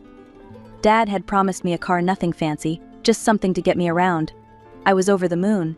Finally, a sign that he still cared, that he saw me as more than just an inconvenience in his new life. But Sarah, true to form, couldn't let it happen. The night before we were supposed to go car shopping, all hell broke loose. A car, Sarah shrieked. "Are you out of your mind, Tom? We can't afford it. Besides, I need a new car. Mine is almost 3 years old." I listened from my room, heart sinking with every word. I knew how this would end. Sure enough, the next morning, Dad came to me with that look on his face, the one that said he was about to disappoint me again. "Natalie, honey," he began, not meeting my eyes. "About the car." I saved him the trouble. "It's okay, Dad. I understand. We can't afford it, right?" He looked relieved that he didn't have to say it himself. Right. "But hey, I promise I'll pay for any college you want to go to, and your accommodation too. How's that sound?" I forced a smile. "Sounds great, Dad. Thanks." As he left my room, I heard Sarah's voice from downstairs. "Tom, dear, when are we going to look at that new Jeep I wanted?" So I sat there, in my room full of ill-fitting clothes, clutching my outdated phone, dreaming of a car I'd never get. And I realized something: the material things weren't what hurt the most. It was what they represented. Every second-hand shirt, every denied request, every broken promise was just another way of saying, "You're not worth it, Natalie." When it came time to choose a college, I poured my heart into researching the best options. I finally found one that seemed perfect: great program, beautiful campus, and not too far from home. I was ecstatic when I got accepted. But as soon as Sarah saw the tuition fees, all hell broke loose. "Are you kidding me?" she screeched, face turning red. "This is highway robbery." Dad tried to calm her down. "Now, Sarah, we did promise Natalie." "I don't care what we promised," Sarah interrupted, practically foaming at the mouth. "We are not paying this much for her to party for 4 years. She stormed off and returned with a handful of brochures. Here she thrust them at Dad. "These colleges are much more reasonable, and they're farther away. It'll teach her some independence." And just like that, my dreams were crushed again. I ended up at Sarah's choice of college: cheaper, yes, but also far from everything and everyone I knew. Mom and Robert were thrilled when they heard I was going to college. They didn't know about the behind-the-scenes drama, and I didn't have the heart to tell them. Why burden them with my problems? Despite everything, I threw myself into my studies. I was determined to make the most of this opportunity, even if it wasn't exactly what I'd hoped for. I'd come home for holidays, splitting my time between Mom's welcoming house and Dad's. Well, Dad's house. It was during one of these breaks that everything finally came to a head. Sarah was having a birthday party, and to my surprise, Dad called and asked me to come. "Sarah would love to see you," he said, though I could hear the uncertainty in his voice. I was skeptical, but a small part of me hoped that maybe, just maybe, things were changing. So I agreed. I even bought Sarah a gift, a nice scarf I'd saved up for from my part-time job at college. When I arrived at the house, the party was in full swing. I took a deep breath and approached Sarah, gift in hand. "Happy birthday, Sarah," I said, forcing a smile. "I hope you like." I never got to finish. Sarah's face contorted with rage. "What are you doing here?" she hissed, loud enough for nearby guests to hear. I stammered, confused. "But Dad said you wanted me to come." "Get out," she shrieked. "You're not welcome here. How dare you show up and ruin my party?" I stood there, frozen in shock. The room had gone silent, all eyes on us. Sarah snatched the gift from my hands and, without even looking at it, tossed it in a nearby trash can. "I don't want anything from you. You're not worthy to be here among my friends. Leave. Now." Tears stung my eyes as I turned and fled. I ran up to my old room, grabbing the few belongings I'd left there over the years. As I reached for the front door, I heard Sarah's laughter floating from the living room, as if nothing had happened. As if she hadn't just publicly humiliated her stepdaughter and thrown away a heartfelt gift. I slammed the door behind me and walked away from that house for what I promised myself would be the last time. I went straight to Mom's, where I broke down and finally told her everything, all the years of mistreatment, the manipulation, the broken promises. Mom was furious, but more than that, she was heartbroken for me. "Oh, sweetheart," she said, holding me close. "I had no idea. I'm so sorry you went through all that alone." As I cried in my mother's arms, I felt a weird mix of sadness and relief. Sad for the relationship with my father that I'd probably never have, but relieved to finally be free from Sarah's toxic presence. The day after Sarah's birthday disaster, my phone rang. It was Dad. I almost didn't answer, but a part of me still hoped he'd apologize, that he'd finally see the truth. "Natalie," he said, his voice stern, "why did you leave Sarah's party so abruptly? She was quite upset." My blood boiled. "That's not what happened. She yelled at me in front of everyone and threw my gift in the trash. She kicked me out." There was a pause, then Dad's voice came back, cold and angry. "I can't believe you'd make up such lies about Sarah. Why are you trying to denigrate my wife? Call me when you're ready to apologize to Sarah." The line went dead. I stared at my phone, tears streaming down my face. That was the moment I realized I'd truly lost my father. The next few years were a blur. I threw myself into my studies, graduated college with honors, and landed a decent job. I saw Dad a handful of times, always on neutral ground: a cafe, a park, never at his house. About a year after graduation, I met Jason at work. He was a few years older, kind, funny, and most importantly, he really saw me, not as an inconvenience or a burden, but as a person worthy of love and respect. 4 years flew by. Jason and I moved in together, adopted a cat named Muffin, and built a life filled with love and laughter. Then, on a random Tuesday evening as we were doing dishes after dinner, Jason turned to me and proposed. And just like that, I was engaged. As the initial excitement settled, the reality of wedding planning set in. Which brings us back to where this story began: me, surrounded by wedding invitations, grappling with the question of whether to invite Sarah. In the end, I decided to send an invitation to Dad alone. I couldn't bring myself to include Sarah, not after everything that had happened. As I sealed the envelope, I felt a mix of sadness and resolve. I was starting a new chapter in my life, and I wanted it to be free from the shadows of the past. A week after I sent out the invitations, my phone rang. It was Dad. I answered, expecting the usual awkward small talk. Instead, I got an earful of fury. "How dare you," he bellowed, not even bothering with a hello. "How could you disrespect Sarah like this? You invited me to your wedding, but not her, after everything she's done for you." I couldn't help it. I laughed. A short, bitter laugh that seemed to shock Dad into silence. "Everything she's done for me," I repeated, my voice dripping with sarcasm. "Dad, are you hearing yourself right now?" "She raised you for years," he shot back. "She put so much love and care into—" "Love and care," I interrupted, my calm finally snapping. "When, Dad? When did she ever show me love or care? Was it when she made me wear second-hand clothes while she bought designer outfits? Or when she convinced you not to buy me a car for college? Oh, I know it must have been when she threw my birthday gift in the trash and kicked me out of her party." There was silence on the other end of the line. Then, in a quieter voice, Dad said, "Natalie, I'm sure you're exaggerating. Sarah wouldn't..." "Wouldn't what, Dad? Wouldn't treat me like crap for years? Wouldn't make me feel unwelcome in my own home?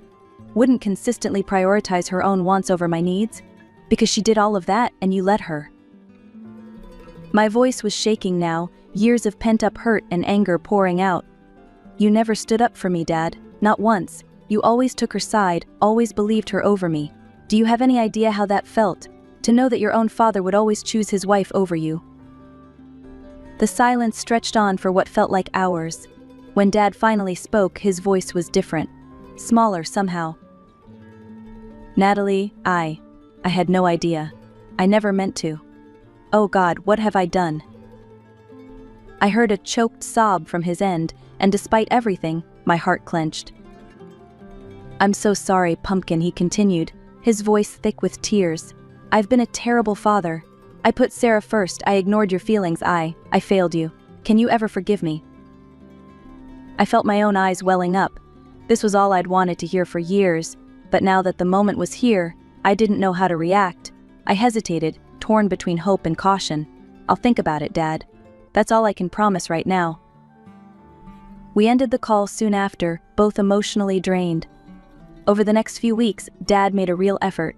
He called regularly, asked about the wedding plans, even offered to help with the costs.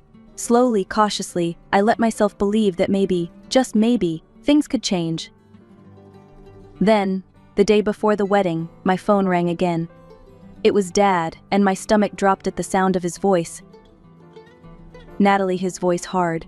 "It's Sarah, she had a heart attack. This is your fault. If you hadn't excluded her, if you hadn't stressed her out like this, I can't believe you'd do this to her. I won't be at your celebration. I hope you're happy." The line went dead. I stood there, phone in hand, feeling like I'd been punched in the gut. All the progress, all the hope I'd allowed myself to feel gone in an instant. As I cried in my fiancé's arms, I couldn't help but think, was this really it? Was this how my relationship with my father would end? On the eve of what should be the happiest day of my life. The morning I woke up with a mix of emotions, excitement for the day ahead, but also a lingering sadness about Dad's absence. As I sipped my coffee, trying to focus on the positive, my phone buzzed. It was a notification from Sarah's social media page. Curiosity got the better of me, and I clicked on it. What I saw made my blood boil. There was Sarah, looking perfectly healthy, posting dramatic status updates about how hurt she was, how ungrateful I was, how she was recovering from a terrible shock. But in her photos, she was smiling, looking as put together as ever. As I scrolled through the posts, my phone rang. It was Carol, one of Sarah's old friends from the neighborhood. "Natalie, it's Carol. Look, I shouldn't be calling you, but you need to know something. Sarah. She faked the heart attack. I overheard her bragging about it to some friends. She did it to make sure your dad wouldn't come to your wedding. I'm so sorry, honey." I thanked Carol and hung up, my mind reeling. Part of me wanted to call Dad immediately to expose Sarah's lies, but then I stopped. What would be the point? He'd made his choice, time and time again. He'd chosen Sarah over me, believed her lies, let her mistreat me for years. This was just the final nail in the coffin. As I got ready for the wedding, surrounded by my mom, my stepsister Lily, and my bridesmaids, I pushed thoughts of Dad and Sarah out of my mind. This was my day, and I refused to let them ruin it. But there was still one problem. "Who's going to walk me down the aisle?" I asked, my voice small. Mom and Lily exchanged glances. Then Mom spoke up, "Honey, Robert would be honored to do it, if you'd like. He loves you like his own daughter, you know." I felt a lump in my throat.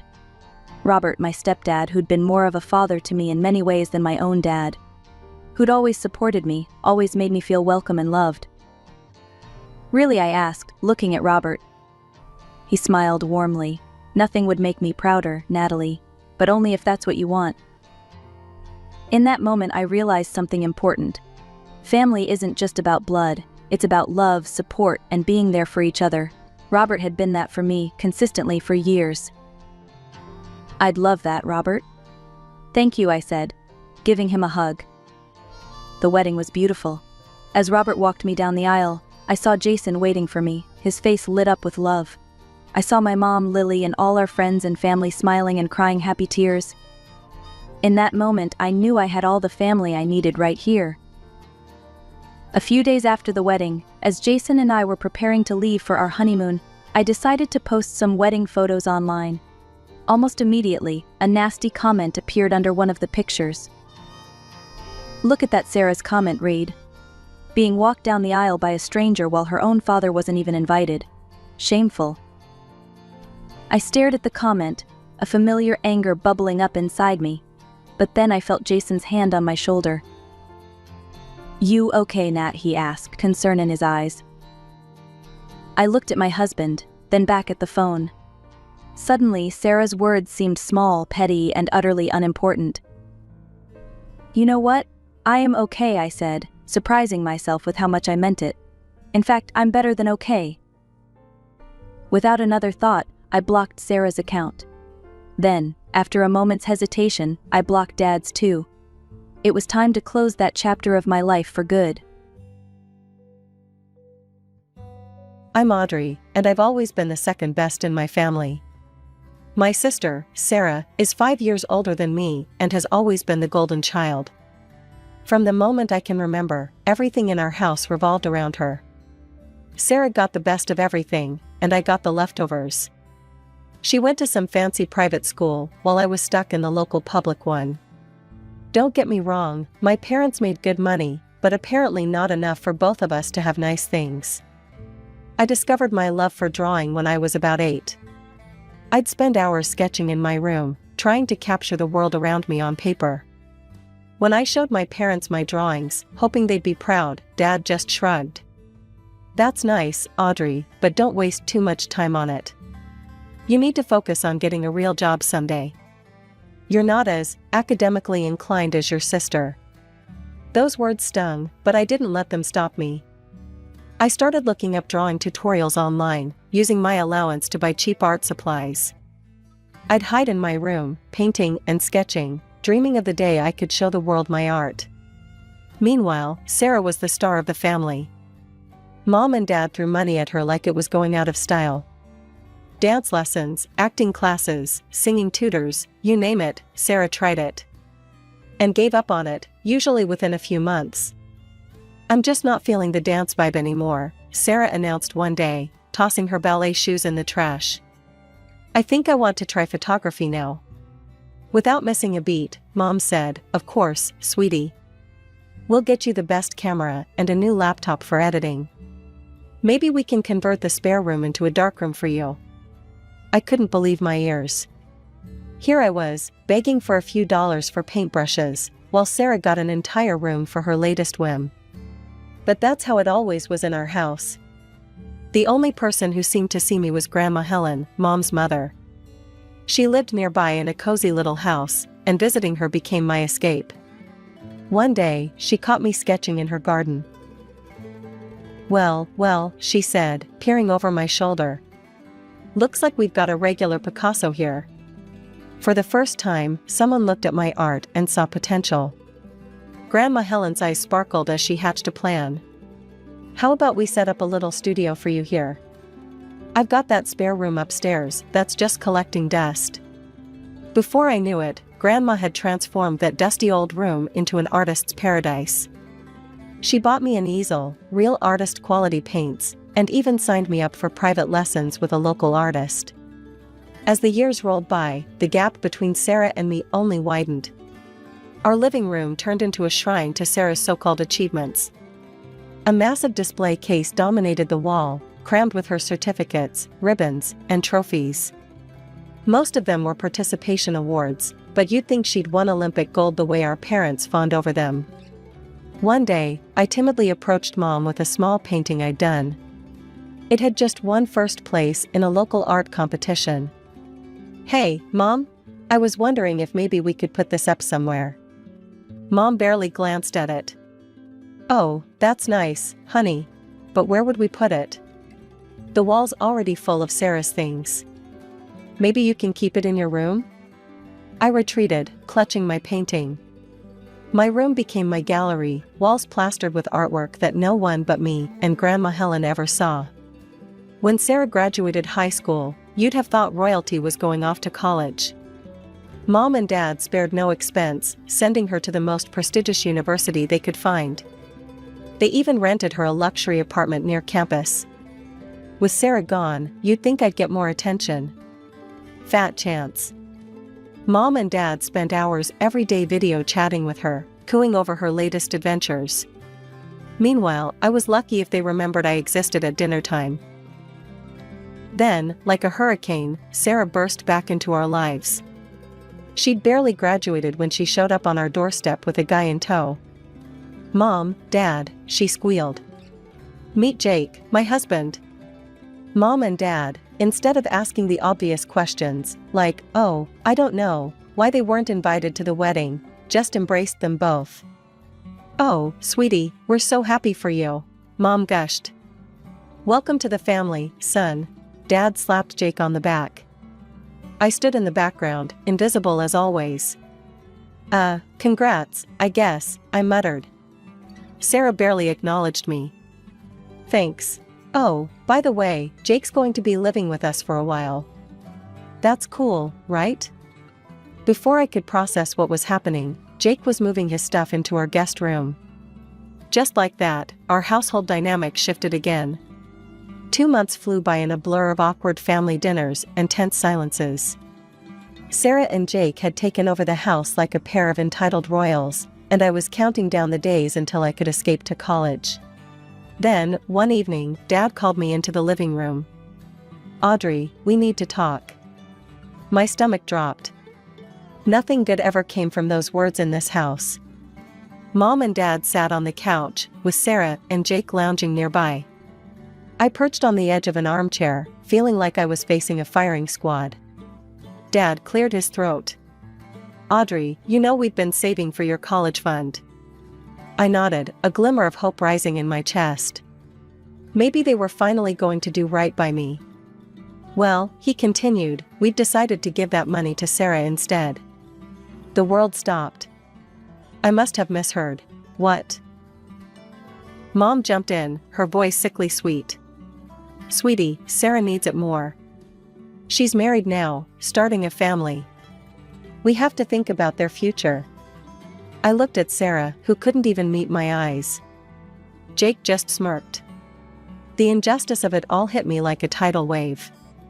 "Are you kidding me? You've given Sarah everything her whole life, and now you're taking away the one thing you promised me?" "Watch your tone, young lady," Mom snapped. "You should be grateful we're not charging you rent for living here and eating our food all these years." I couldn't believe what I was hearing. Grateful? For doing the bare minimum as parents? Dad stood up, his face red. "That's enough. You're an adult now, Audrey, it's time you started acting like one." He disappeared into the hallway and returned with a new suitcase. He dropped it at my feet with a thud that echoed through my soul. "Consider this your graduation gift," he said coldly. "Pack your things and get out, tonight." I looked at each of them in turn, Dad's stern face, Mom's averted eyes, Sarah's guilty expression, Jake's smug grin. Not one of them spoke up for me. In that moment, something inside me broke. And in its place, a steely resolve took root. Without a word, I grabbed the suitcase and marched to my room. As I threw my belongings into it, I could hear Sarah's excited chatter through the wall.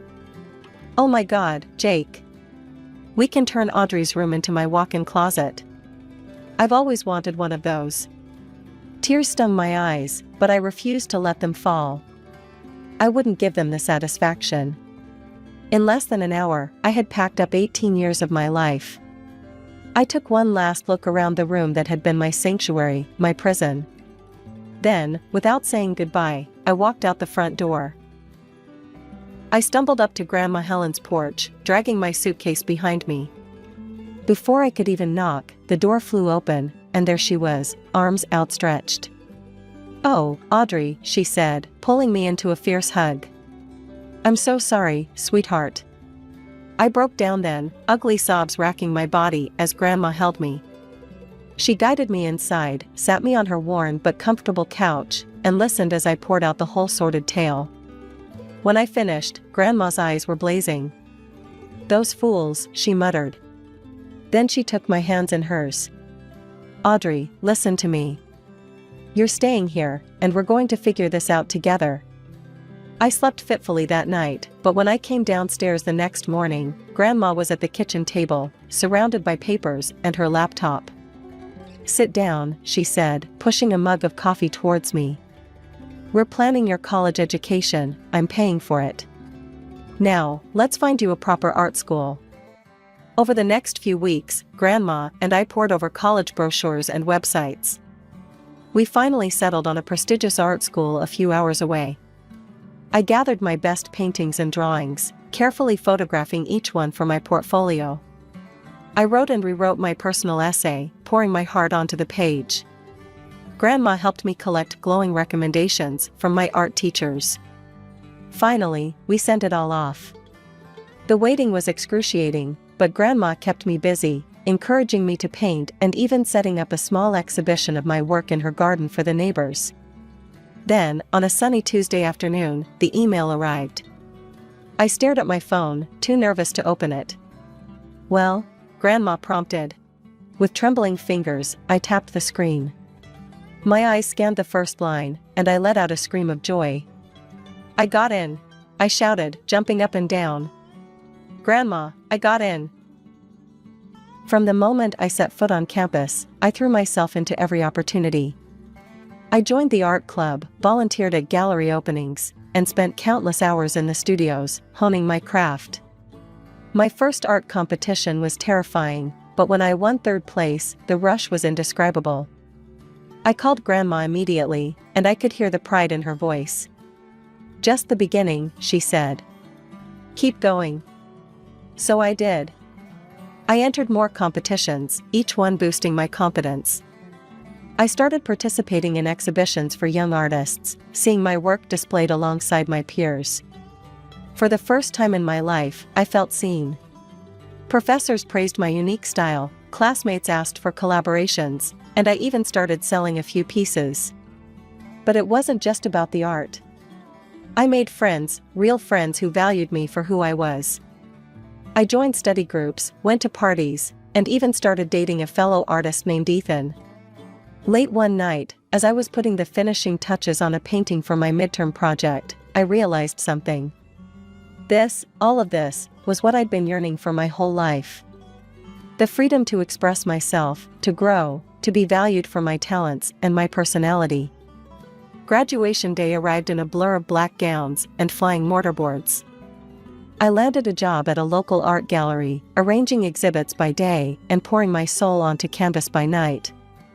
It wasn't glamorous, I was basically a glorified clerk, but it was a foot in the door of the art world.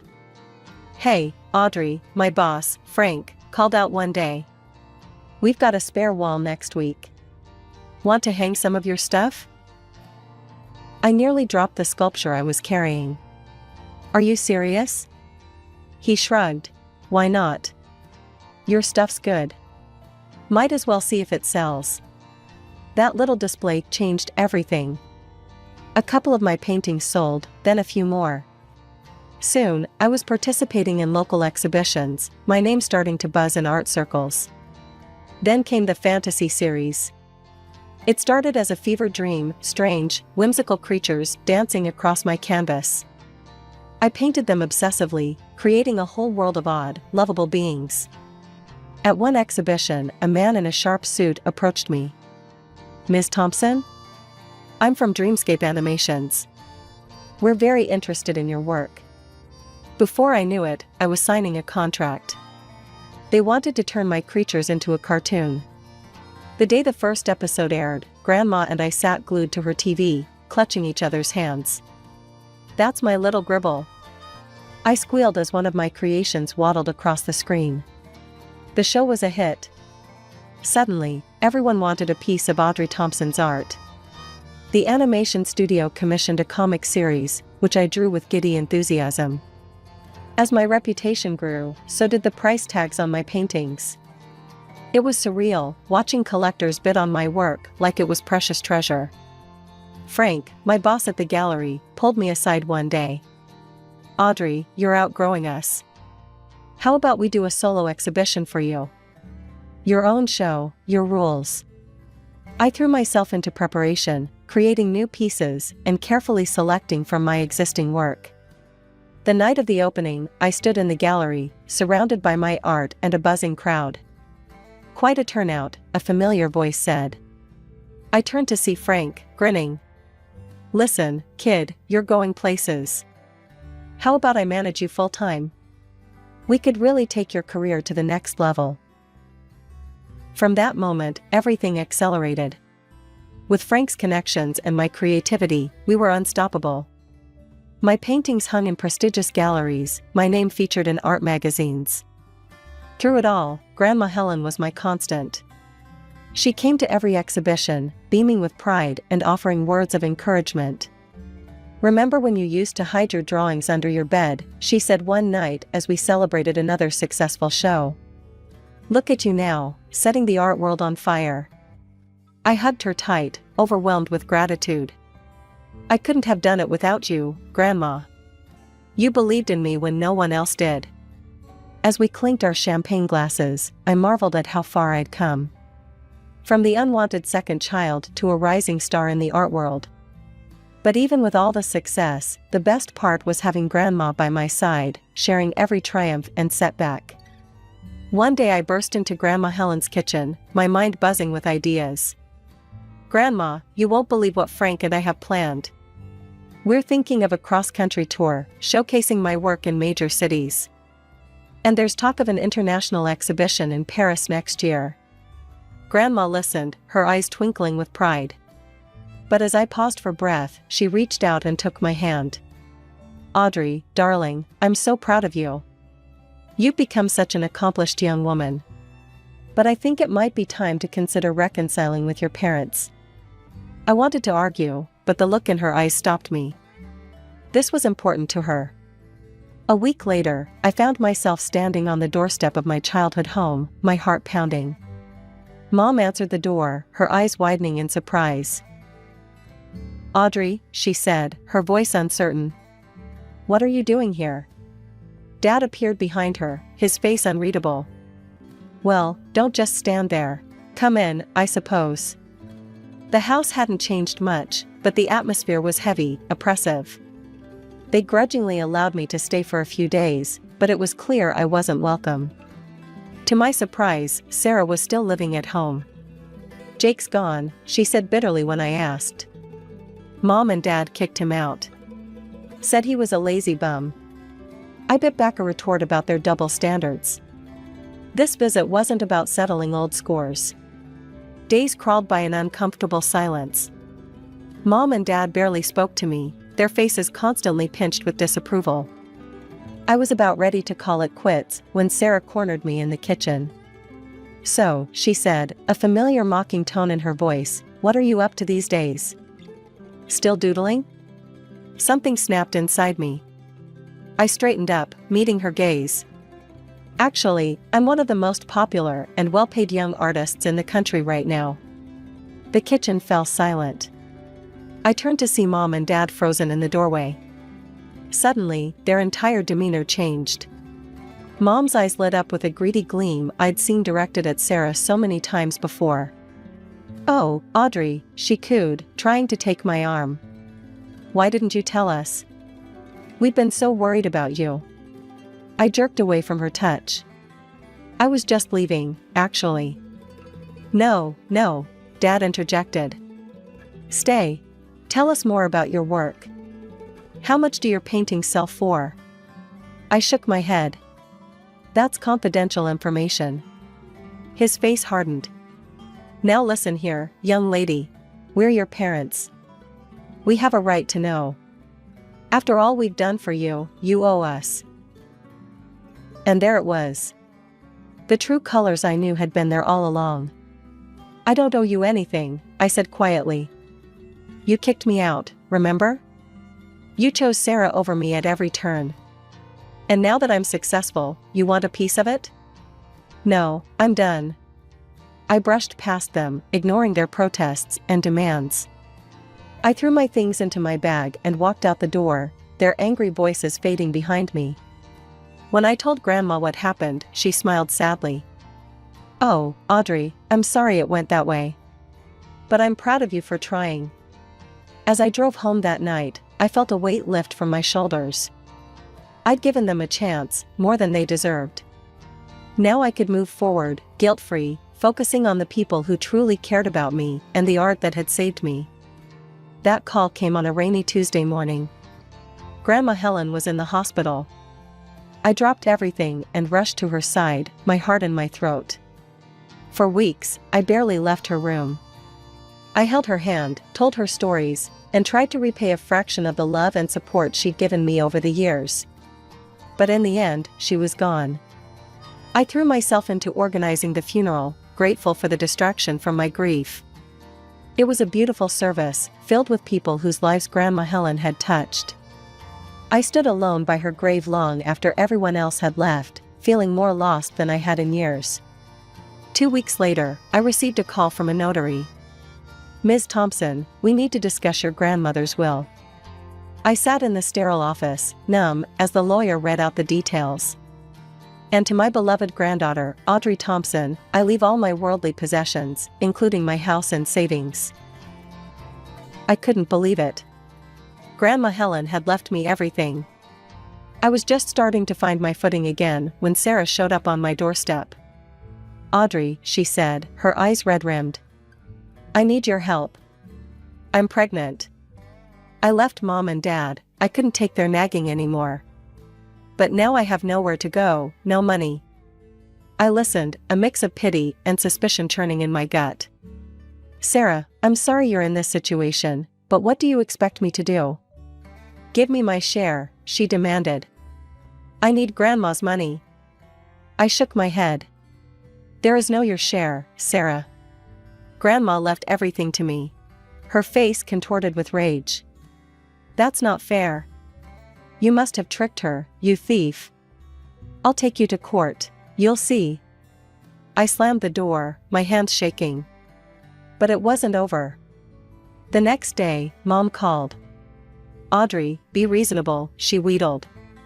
"Your sister needs help. We're family, you owe us." "I don't owe you anything," I replied, my voice ice cold. "You kicked me out, remember? Where was your sense of family then?" I hung up. But they weren't done. Suddenly, my social media was flooded with accusations. Posts from my parents, aunts, uncles, cousins, all claiming I'd manipulated Grandma Helen, that I was a thief who'd stolen their rightful inheritance. Then came the rumors of a lawsuit. Apparently, Sarah and my parents had gone to a lawyer, convinced they could challenge the will. But as quickly as the rumors started, they died down. The law was clear, Grandma Helen's will was ironclad. Through it all, I clung to Grandma's last words to me. "Be strong. Keep painting your dreams." And that's exactly what I did. I poured my pain and anger into my art, creating some of my most powerful pieces yet. 2 years flew by in a whirlwind of color and creativity. My paintings hung in prestigious galleries across the country, my name was featured in art magazines, and I even did a few TV interviews. It was surreal, seeing my face on the screen, talking about my journey and my art. But even as I reveled in my success, a shadow lurked at the edges of my life. Despite their failed attempts to challenge Grandma's will, my parents and Sarah hadn't given up their campaign of harassment. I'd learned to ignore it, to focus on my art and the positive relationships in my life. Then came the night of my biggest exhibition yet. The gallery was packed, the atmosphere electric. I stood in the center of the room, surrounded by my latest works, feeling on top of the world. "Audrey, darling, this is your best show yet," Frank gushed, clapping me on the back. That's when I saw them. Mom and Dad, pushing through the crowd, their faces twisted with rage. Before I could react, Mom had uncapped a can of paint and flung it at my centerpiece. "Thief," Dad bellowed as the red paint dripped down the protective glass. "She stole our money." The room erupted into chaos. Security guards rushed in, wrestling my parents towards the exit. Guests whispered and pointed, their shocked faces illuminated by camera flashes. I stood frozen, my heart pounding. This was supposed to be my moment of triumph, and they'd turned it into a circus. As the guards escorted my parents out, Mom's shrill voice echoed through the gallery. "She tricked her grandmother. That money should have been ours." The exhibition was effectively over. Even though the paintings were undamaged, thanks to their protective coverings, the mood was shattered. As I watched the last guests trickle out, something inside me hardened. Enough was enough. The next morning, I marched into a lawyer's office. "I want a restraining order," I said, my voice steady. "And I want to sue for defamation." I laid out everything, the social media harassment, the threatening messages, the scene at the gallery. The lawyer listened, his expression grave. "We have a strong case," he assured me. "They've gone too far." The legal process was grueling, but I stood my ground. In the end, the judge ruled in my favor. My parents and Sarah were legally barred from contacting me, or coming near me or my property. The defamation suit was settled out of court, with a public retraction of their claims. As I left the courthouse, I felt a weight lift from my shoulders. For the first time in years, I could breathe freely. In the months that followed, I threw myself into my work with renewed passion. I traveled the world, finding inspiration in bustling cities and quiet villages alike. My exhibitions became events, celebrated in the art world and beyond. But more than the fame or the money, I found joy in giving back. I started a program offering free art classes to kids from low-income families, remembering how art had been my lifeline. Years have passed since that day in court. I haven't spoken to my parents or Sarah since, and I don't intend to. Some bridges, once burned, are better left in ashes. But I'm not bitter. I'm grateful. Grateful for Grandma Helen, who believed in me when no one else did. Grateful for the struggles that shaped me and the triumphs that followed.